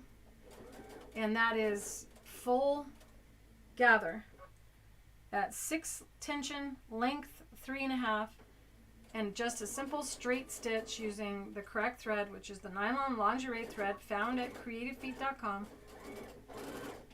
And I'm just keeping the gathers from getting stuck in the foot. Trying to steer straight. I'm not in any way, you can see, I am not in any way making that gather with my hands. So this is one of the really cool features of the pearls and piping foot, is its ability to gather fabric better than any gathering foot that was ever made. Now, if we just go ahead and pull this out right now, and you were to tie a knot, you could never adjust that. But because we have not done that, you grab your bobbin thread and you can ease this out and make it fit the clip. This is also how I create the blusher. So when you want to have a blusher, I do this, I cut a slit. So this would be the majority of the veil over here.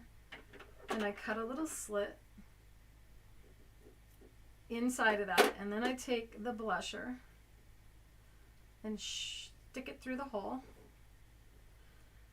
So during the wedding, as the bride's walking down the aisle, the blusher is able to go over the face, but all the fanciness, because you could have multiple layers. You could have this piece be attached to the top of your wedding veil. And you could have pearls be right here, as well as draping down the wedding veil itself. And the blusher falling over the bride's face. Then after the wedding, after the kiss, you then tuck that blusher back in and pull it back to the back side of the wedding veil. And now everything looks really pretty and puffy behind the head of the bride. Pretty cool, huh? So I've done all kinds of wedding veils over my career, and I do plan on having a wedding veil mini course inside of Create with Clare Rowley, where I cover a wide variety of different types of wedding veils, including cowboy hat styles and using lemon drops and having floral sprays coming towards your face. And so be sure to join Create with Clare Rowley so you'll be notified when the course starts. So you can see how easy that was. This is the same technique you use to make yo-yos. Yes. So you can cut a circle and just go all the way around the circle, and you never have to hand sew, and that works on cotton fabric as well. You guys want me to do a quick yo-yo?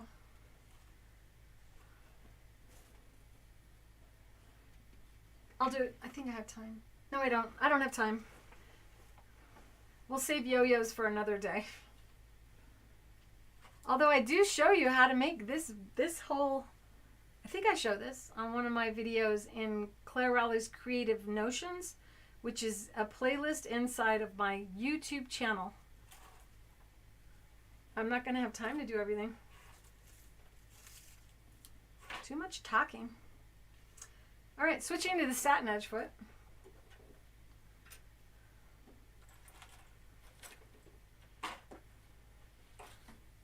And the sequins and ribbon foot enables you to insert your different ribbons right into it. And in the ribbon, I use the invisible thread on the bobbin and lingerie thread in the needles, and use a double needle, so both sides of the ribbon are being stitched down at the same time. And because you're using invisible thread in the bobbin, what you see on the other side of the veil, the lingerie thread on top kind of disappears into the ribbon. And this is a really pretty one because it has a metallic stitching line going along the two. But after you sew with a double needle, the back side just looks like the ribbon, because it's see-through. And then why do I use the invisible thread in the bobbin is because it does like a zigzag stitch.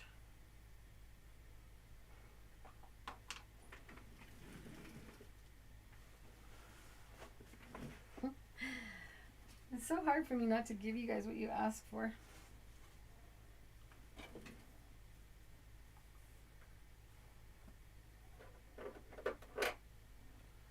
Using the large applique scissors. These are designed to eliminate injury to your body. You have holes for all of your fingers, places for all of your fingers to be, so that you don't strain the tendons and muscles across the top of your hands. So starting out with a square, fold the square. You can use you can make a template to do this by folding a square twice and then going across to create a circle. So now I have a circle-ish. You will take your time and do a better job of that. Straight stitch. This is the same thing, the automatic gathering technique. So a few stitches forward, a few stitches back. In this case, I'm going to go all the way to 5 on the length. And I might need to increase the tension. Put one finger to the side of the foot. And I do lower my foot pressure when making yo-yos. All of what I did before is a regular tension setting. Foot pressure. Try to keep your eye focused on the front of the foot. Ignore the back because it's going to gather up. And it's going to just, as you're going, you are hand stitching, skipping the hand stitching part of creating the yo-yo. So this is how you can make yo-yos instead of buying these yo-yo makers. And so it's just taking it in, and now it is a little hat. Once again, you have the bobbin thread, and you can cinch it all the way up and adjust your stitches. And then you end up forming your little yo-yo. What do you think? You like that? Is that great? Being able to make yo-yos, which are ways to make noses, eyes, ears, flower centers for needle turn or hand applique. And you can also use them. There's a lot of different patterns out there. There's this one that I absolutely love. It's a Santa Claus, and they made a bunch of white yo-yos and they sewed them together to form his beard. I think that was my favorite use of the yo-yo technique. So there's a yo-yo. Catch. That's what I used to do at shows. I would throw my samples at everyone. Magic. Yes, the Satinedge foot has been called the magic foot, and the pearls and piping foot, the mini magic foot. So that's just a little tiny bit of what this little foot does for you. So Satinedge foot, I'm going to switch from I'll do a little with the lingerie thread so you can see. And this is the Satinedge foot, the one I designed for a woman who was born blind and deaf when I was 19 years old, and she was in her 60s at the time. She wanted to be able to do everything you do with a serger. She wanted to be able to she wanted a serger. The whole story is inside of the Creative Feed Extensive. Hi, Iris. Hi, Eve. Did you guys both just come in here together? Are you guys buddies? In case I didn't say hi to you, it's just because I didn't see your name pop up. And this is the Satinedge foot. It has a little guide that moves, and you can change, because you can change its position, you have the ability to use it for over 27 different sewing techniques. This little wire on the foot is the real guide, so you just turn the nut and it changes the position of the wire inside of the opening. I was going to show you wire, but I don't know if I have it in. I think I couldn't find it last time I did it. So I think I'll start with fishing line. Once again, this is the tape, and you can just tear it. Any that remains dissolves in even cold water. So you could just run it in a sink and it will be gone. Let it air dry, and the bride will have no idea that you ever used this tape on her veil. It'll just be pearls with no puckers. What was I looking for? Oh yeah, wire.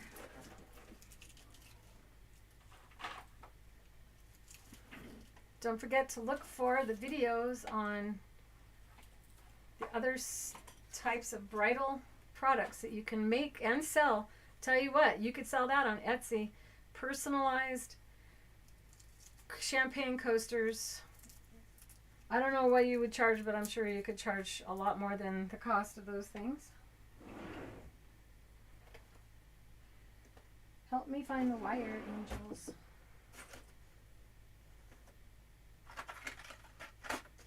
If I don't find the wire quickly, I found it.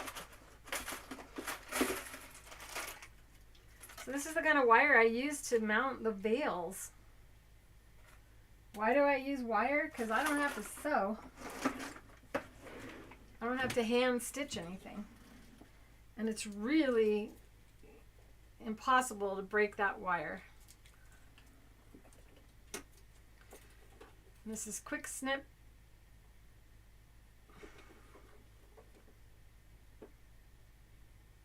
The name is really hard to read. A four croft. I don't know. I can't make that out. So you should be able to. Whenever I do something like this, if you can't read it, you can take your cell phone up to the screen and snap a picture and then enlarge it on your cell phone so you can read better. I don't have my glasses on. Maybe that's all I need to do. Fiber Crafts is the brand on that. Fiber Craft Materials Corp. And it's made in Taiwan. Distributed out of Illinois. And one of the reasons I really like it is, first off, it's just the right size here. And the size is measured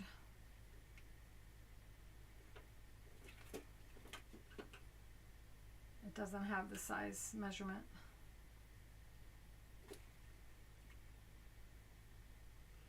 So it doesn't have the measurement on it. But I like this one because it's silver. And it's more complementary to a wedding veil than the gold. The gold kind of looks dirty. I don't know how I tied a knot in that.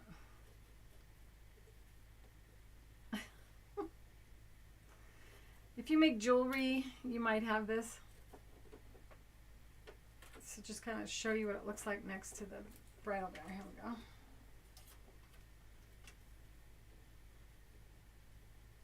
So that's, if they were to catch a glimpse of it, it would, you know, you basically use it like a needle and you can just stab through and wrap it around on a clip.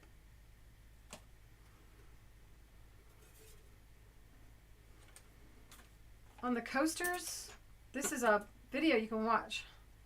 So you can learn about how I got this lacy fabric to attach to that.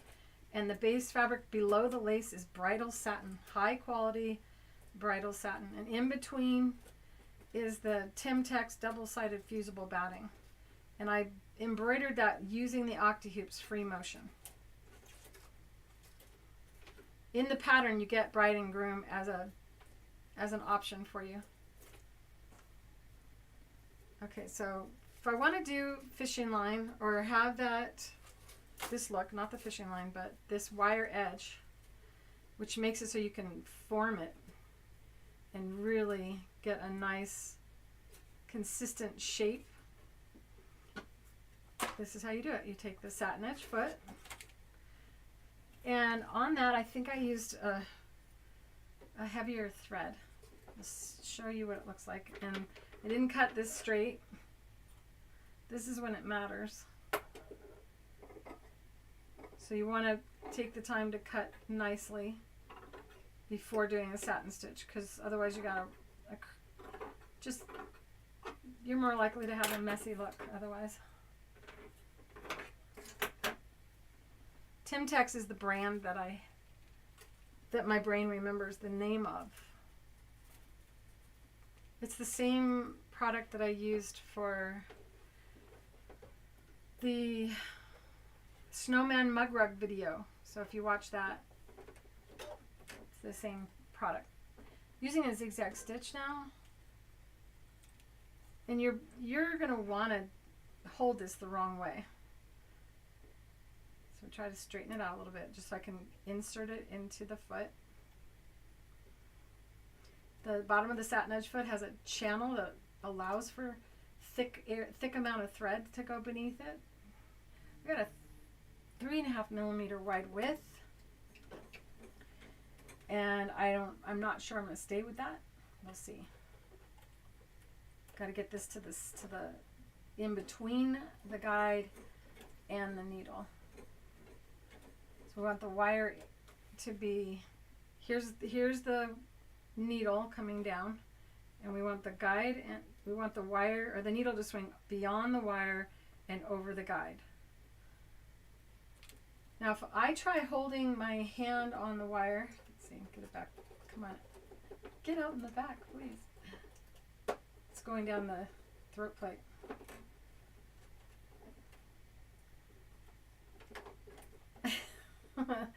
I inserted that wire down into my machine. That's why that didn't work. I'm just still struggling with my thumb, so I'm awkward. So if you hold the wire in the back and the front, it pushes away from the guide. So what you want to do is you want to bring it from the side and have it push against the white part of the guide, and that will keep the wire nestled in a safe place right up against the Satinedge Foot guide pin, guide wire. And then you can shorten your stitch length.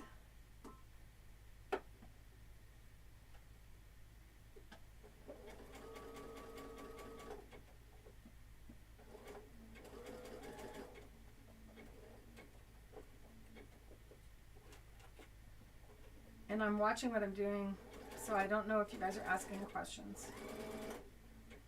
This is Bridal Illusion. It slips on the feed dog, so I'm going to grab the wire from behind, exactly what I said not to do. But I'm not holding it from the front. So from the hand that would normally be in front is pushing toward the side. And I really just need to get where I can grab the wire and the fabric. Lost track of what I was doing. Whew, almost broke my needle. If that makes you feel any better, you know. I can break a needle as well. As before I mentioned, go slow. You know, your brain needs to understand what you're doing. Chase just peeked at me. He knows when it's 4 o'clock. He's got an alarm clock built into him. And that's how you get the wire. Now you see how I can see a lot of the wire? That's because I used the lingerie thread. This would be a time when you want to go to the 40 weight.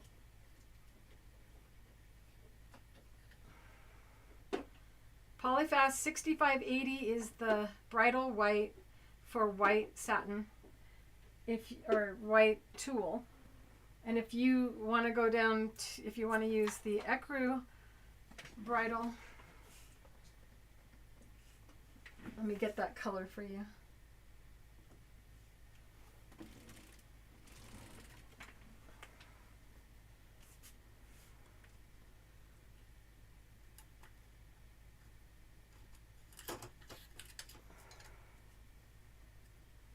Where are you?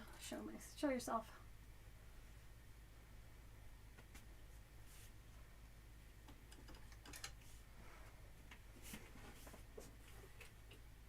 So if you're working with ecru tulle, then you want 6582. And if you are working with a bride that has the champagne under the, like they have a wedding dress and they have champagne, that's what my daughter's dress was. She had a white lace and the dress behind it had champagne color. If you want to match the champagne color to traditional champagne for bridal, it's the number 1022. And this would make a beautiful accent on the veil to make it match the dress. The needle is dropping to the left of both the needle and the guide wire, and on the right it goes into the throat plate of the machine, into the void. Remember, Amy, this video was replayable. So I'm going to stop with the wire and switch to the fishing line. In order to cut that, I have I have wire cutters in here somewhere. Let's see if I can use this thing.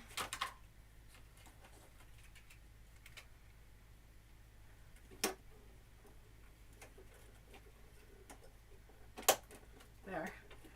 It's a handy little thing to have in your sewing room. I love that. That is if you play with wire in your sewing room. This is fishing line. Fishing line is 20 pounds, nylon. Same thing. The needle's going to swing over the fishing line and over the guide wire on the foot. Oh, I want to turn the air conditioner on so bad. I got to get this out of the way. You can also use the wire itself as a gathering as well. And then twist it. So you see how it creates this gather? Of course, if it would be bigger. And then you use the two, after you twist it, that's how I attach this. I stitched this as a loop going around, and then I gathered it up, and then I twisted it here. And it's been opened and closed thousands of times because I used to bring that to shows. And everyone would pass my samples around at the shows. If you've been to one of my shows and you remember doing that, go ahead and give me a thumbs up. I gotta cut another piece here. Because this is one of the coolest things that I ever came up with. One of my favorite techniques. And I am the original person to sew over fishing line. Don't just use it for bridal veil. I also use it for all kinds of bridal fabrics. It's a way to hem unhemmable fabrics as well.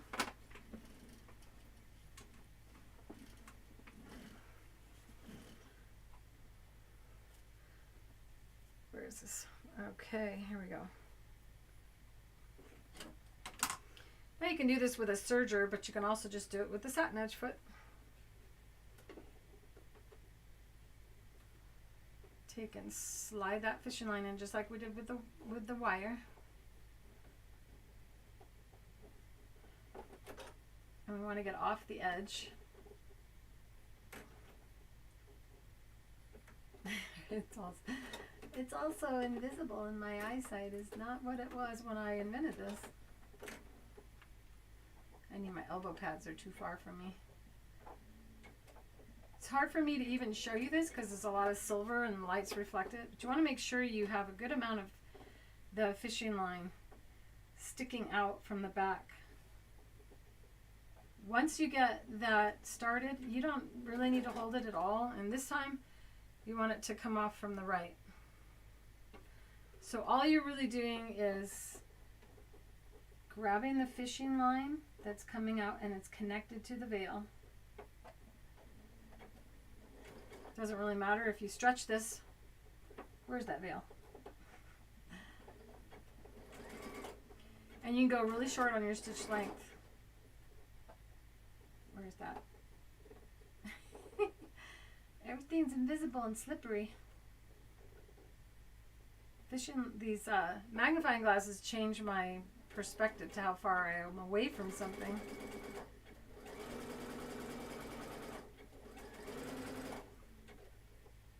So using a thicker thread, 40 weight thread, you would be able to get your stitches to a satin stitch length. And the idea is to not stretch it while you sew it, is to stretch it afterward. But you can, with this, because it's so stretchy, stretch in both directions as you're going. If you find it challenging, you do not have to. You can stretch after.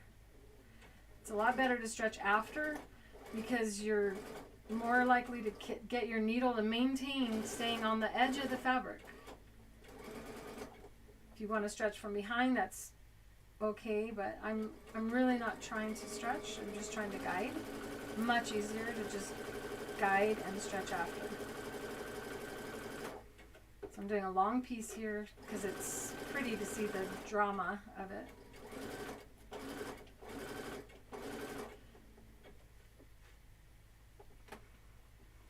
It's really enough. So you can see it has more of a loose appearance, and as you stretch the fabric, not the fishing line, that increases the amount of that ruffle that you get.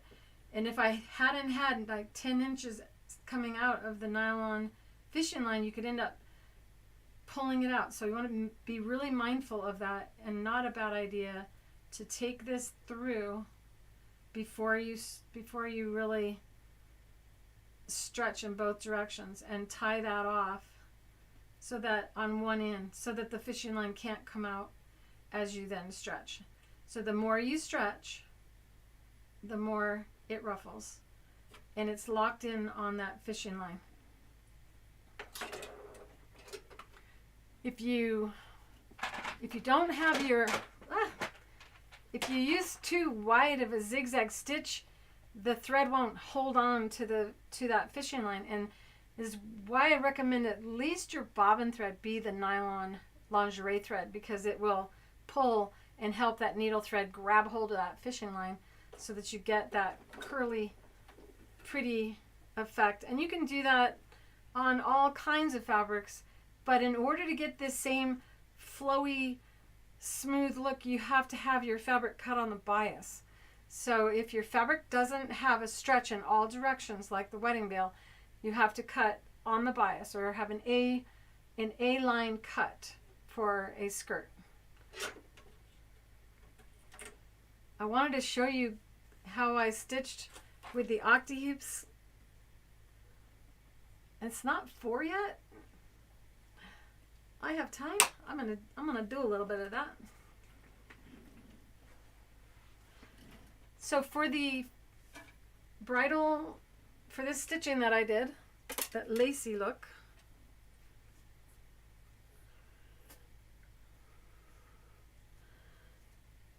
which there was a light bulb that exploded in my booth and it made holes all over this. I was so disappointed.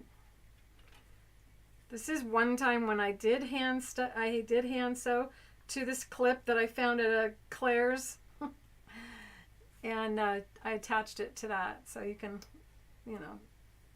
just attach it like that to someone's hair.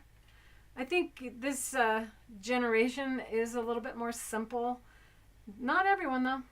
Then you have the quinceañeras. I mean, there's so many reasons to make veils. I think I said that right. So this is the same width because I cut a window in my stabilizer and kind of use that as a gauge to maintain the same width.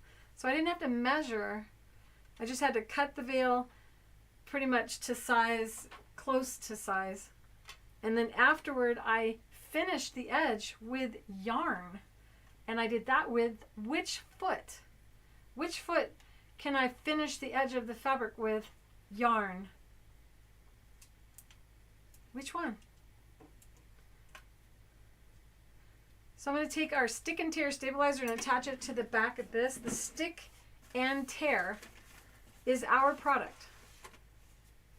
And it is an adhesive back tearaway stabilizer. It's permanent. And it's great for floating your embroidery. My dad is the inventor of this product and the process of floating your fabric. So you can thank him. I got fishing line and wire and no room for anything over there. The octi hoops come as a set of 3 frames.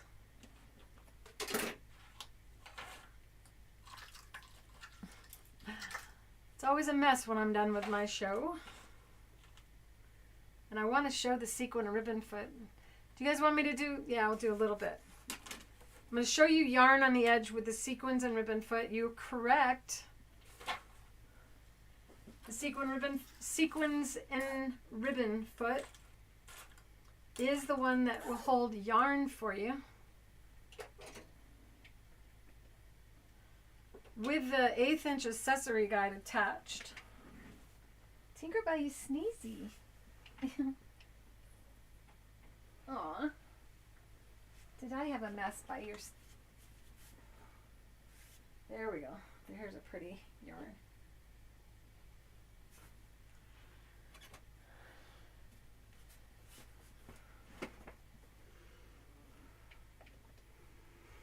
Tinkerbell says, hi, everybody. She says almost 4. Oh, it's 4 now. All right.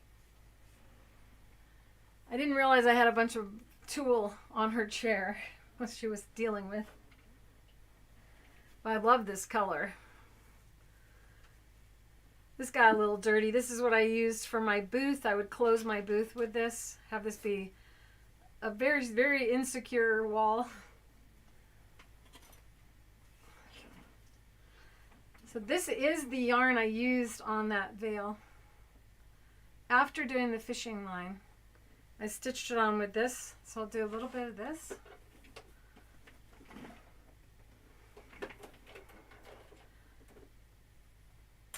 Tinkerbell enjoyed her massage session last week. She had a light therapy session as well.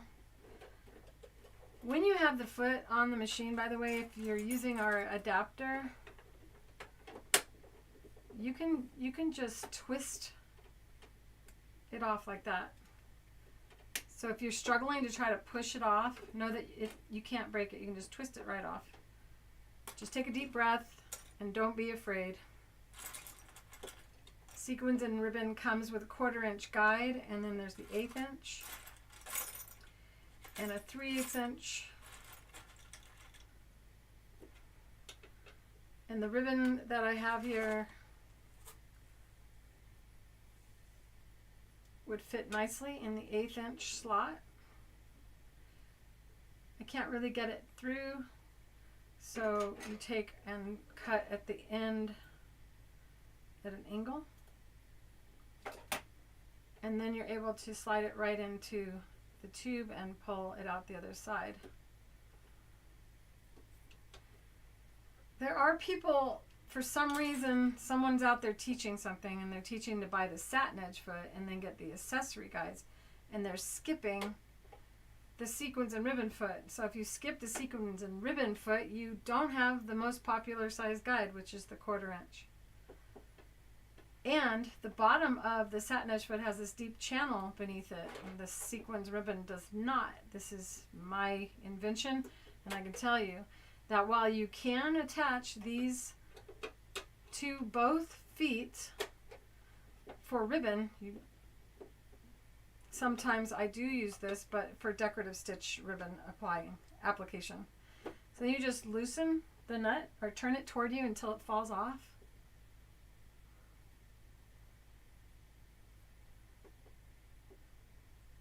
And if you were to drop it, oh no, I dropped it. Keep dropping it, keep dropping it, keep dropping it. And look at that, the nut stays in there.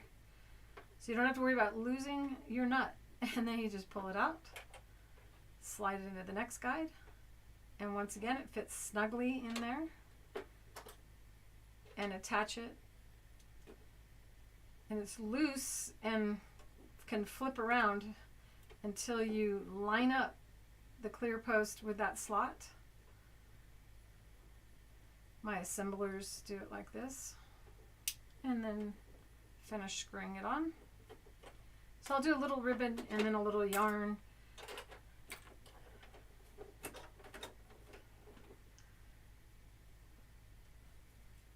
Here we go. I would normally use a double needle if we're making this for a bride. I'm going to show you just the functionality of the foot and use a 3-step zigzag stitch, which is also known as the tricot stitch. And it's a stitch that does stitch, stitch, stitch, stitch, stitch, stitch. So in essence, each zig and each zag has 3 individual stitches, making a multiple zigzag stitch.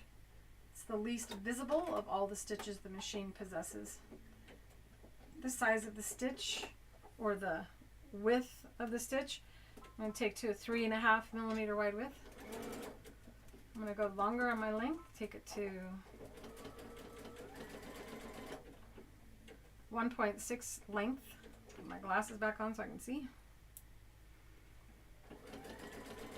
Keeping it on the edge of the bridal veil, however, you don't have to. You can sew it in and then you can cut the fabric after, which is probably what you should do when you're learning for sure. So another time when, if you didn't cut the bridal veil perfectly straight and you have little pieces sticking up, that you can just go and cut it afterward, right up along the edge of that. And then that ribbon is floating on the edge of the bridal veil. And it looks the same on the top as it does on the bottom, because lingerie thread reflects the color it sits next to. So that to me is still, that's just as pretty. I don't think any bride would mind that. If you want to be even more perfected, then you can use, as I mentioned, a double needle, which I don't have time to do right now.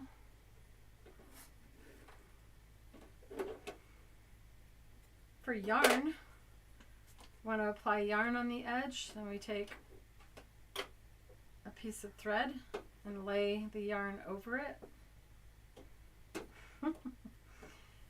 Everything's falling.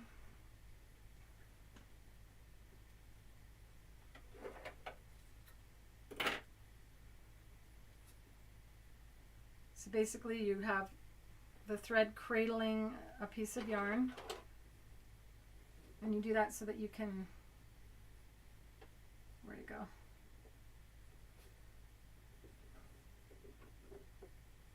So that you can take the two ends of the thread through the hole. And I'm going through the small opening. Once you got it, looks like that. And then you just pull and it takes it through. And if in the case of wedding veils, I always start where the clip is going to be stitched into the veil. So you don't want to start your trim in the middle of the veil. You want to start it where you're going to gather it up, and then nobody can see where the end is.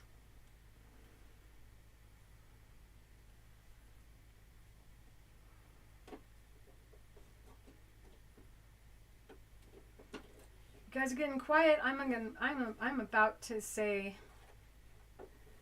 I'm about to talk about the question for the prize. So if you're away from your computer, get to your computer. I'm using the same stitch, 3-step zigzag, the least visible of all stitches that you can use on your machine. Move the guide over to the needle instead of making the stitch bigger. There we go. And now, fastest and the easiest of all of the techniques is the yarn application. Gotta get it on the, there we go. Now it's on.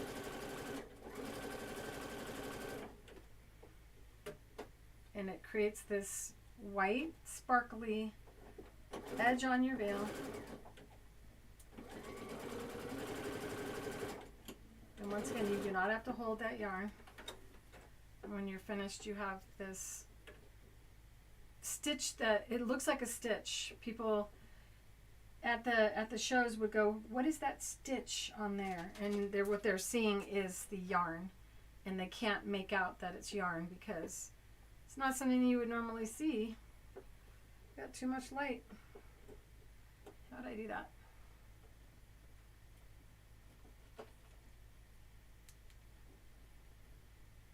Let me try to turn this light down a little. We need some light. There's a little romantic lighting. So when you have that on the edge, it kind of looks like there's some fancy stitch on the edge. I will have close-up shots of this inside of the school attached to this episode. And this is season 3, episode 31 of Fabrically Speaking Live. one more quick thing and then I'll end the show today. But before I do this, I'm going to think of the question.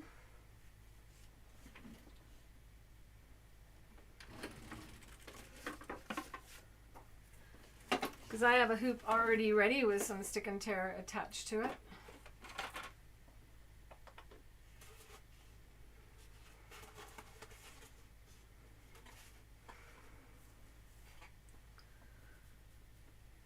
Let's see, what did I do today? The camera moved. That's strange.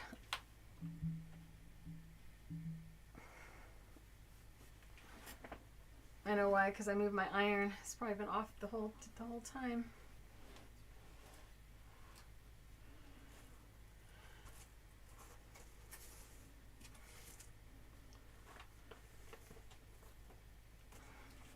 So a lot of the techniques that you're seeing me do are in the Creative Feet Technical Guide and Workbook, and the video, the Creative Feet Techniques video, supports the book. The octahoops were used to do the monogramming on the mug rugs, which you can, these are the champagne mug rugs. I don't think I called it a mug rug. Champagne rugs. Oh, there's the educational special in the, comes with a USB flash drive stick in there with all of the feet, the book, and the video. That's another option.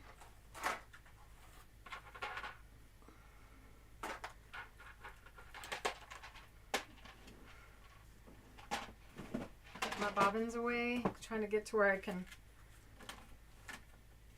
show you.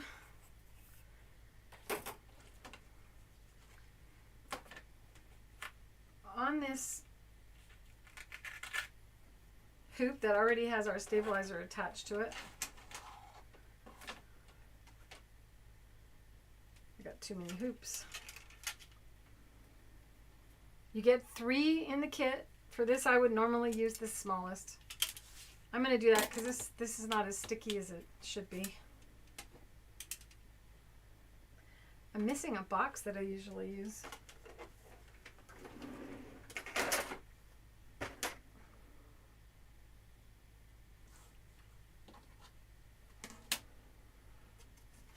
You take the stick and tear, which is the frog stabilizer, the one that has the green frog on the label.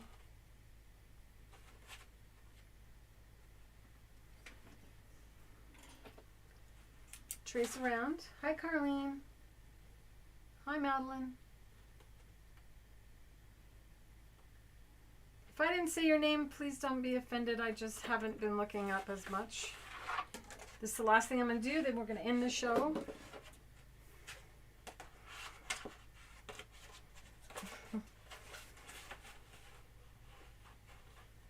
All right, the question I have for you is, when I sewed, I mentioned sometimes pulling behind the foot.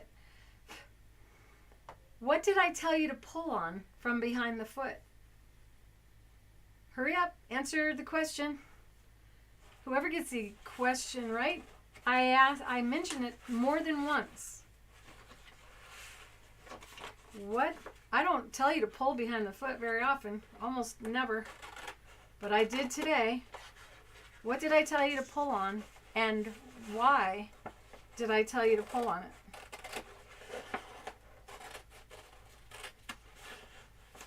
Good luck, you guys. The winner gets the Babbling Book course.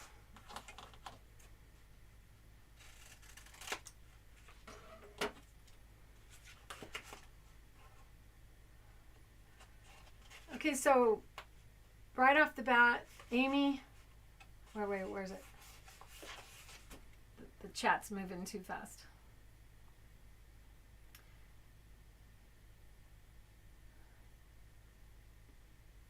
Okay, so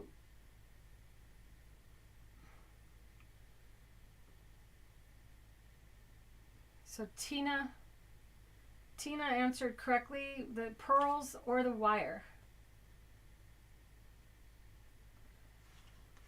And the fishing line part, I didn't. If you hold the fishing line part, you might slide it right out. So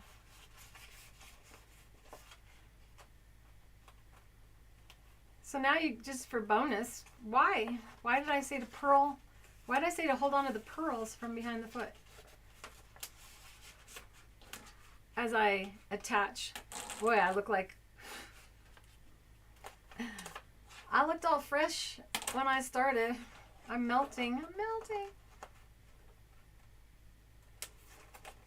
So I cut the stabilizer to the size of the hoop and attach it out.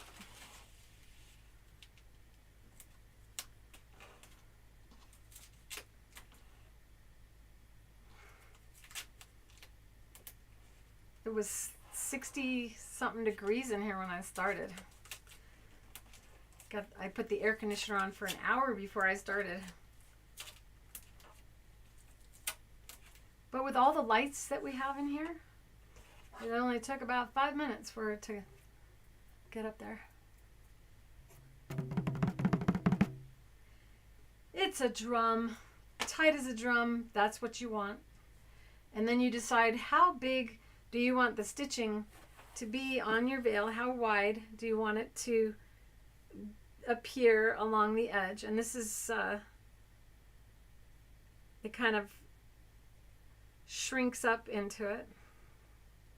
Now you could do this on any fabric. You could do this on chenille. You can do it on chiffon. Any fabric that you want where you normally cannot stitch on it.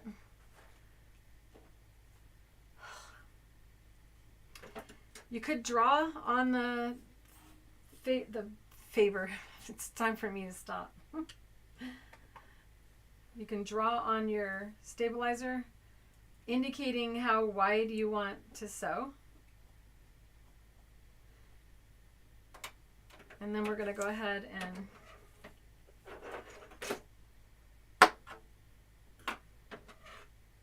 cut.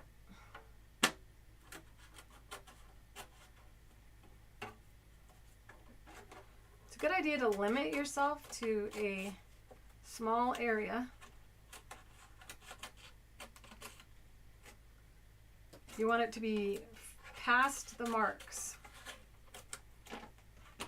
This is patch for another thing, so we go ahead and stick it on the release liner and save it.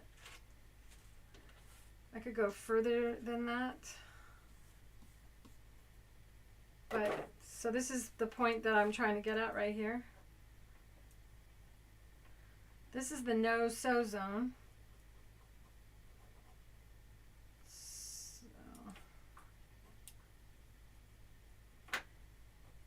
And if you do this, it'll help you to not go all the way into here. So you're trying to keep your stitching to be within this area here. And you just lay some bridal illusion down. And you would take your edge of your veil and make sure that it is attached by sticking to the stabilizer. And we also want to make sure it's taut. So just kind of pulling it up.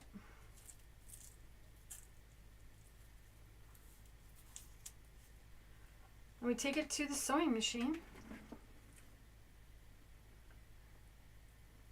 Tina, you need to reach out to me in the school with the email address you use on YouTube. I'm going to remove the presser foot. And then I'm going to only do a little bit and stop because I have to. I got to go to dinner.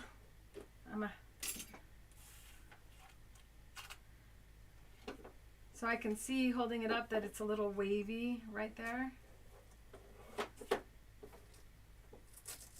Take and pull it up.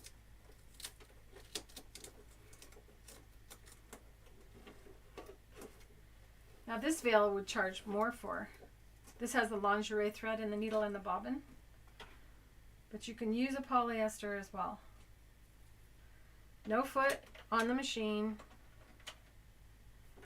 Then you drop the little handle in here.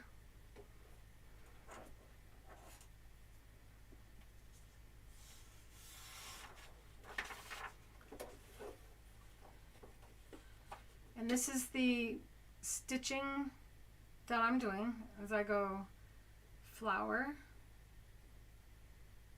and then I come out and do a leaf, come around and do a flower,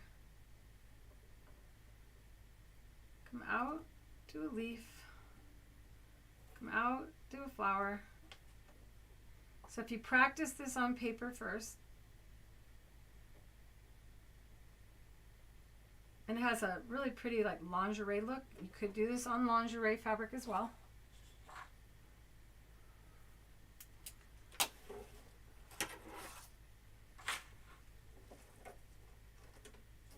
And you want to start where, like as before, at the top of the veil. Straight stitch, lower your thread tension, 1 number, and then you just sew that straight line. Do your little petal, do the next petal, and again, 5 petals per flower. Come around and make a leaf, and now we go ahead and go to our next flower. Elbows down, shoulders relaxed. You don't have to run the machine fast. Each flower has 5 petals, a leaf, and another 5 petals. And that is all I did to create this.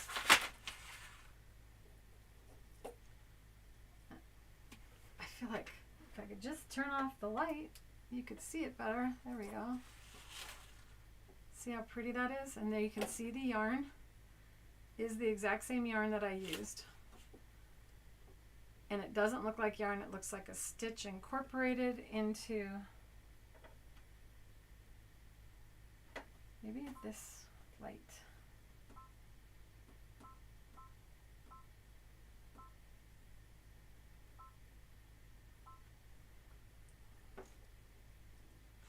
I don't know, we're having a lighting issue today. If you liked this video, I sure hope that you'll take the time to hit the like button once this show is over, and it is August 4th of 2022, and I am just about to end the show because the dogs keep coming, and Tinkerbell comes up and she takes her paw and she taps my foot. This is so cute. So she distracted me. If you have not yet visited Create with Clare Rowley, the link is at the beginning of the chat right now, and it is at the top of the description of the video once this show is over. And that is my online community where you can join for free and interact with everybody that you met today in the chat. If you are new to the chat, if you were too shy to chat, know that everyone was when they started, and now they're all buddies. They pick on me most of the time. So here we have one of the classes, you can call it a class. Every Thursday at 2 o'clock I go live. This is my show, Fabrically Speaking Live. And if you want to learn the in-depth process of every one of my techniques, which I will have a total number once the Creative Feed Extensive is completely finished with being filmed. Right now we are catering to the early bird students. They're getting the biggest discount for the course. This is my life's work of all the different techniques that I've invented over the years, and not just showing you one use for each, but several uses, any use that you can have for fishing line edges and wire edges, taking a deep dive into each one of the techniques. I don't know why my sleeve is curled up on this side.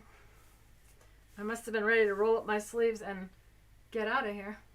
So once again, if you like this video, go ahead and hit that like button. If you've yet to subscribe to my YouTube channel, be sure to do so today.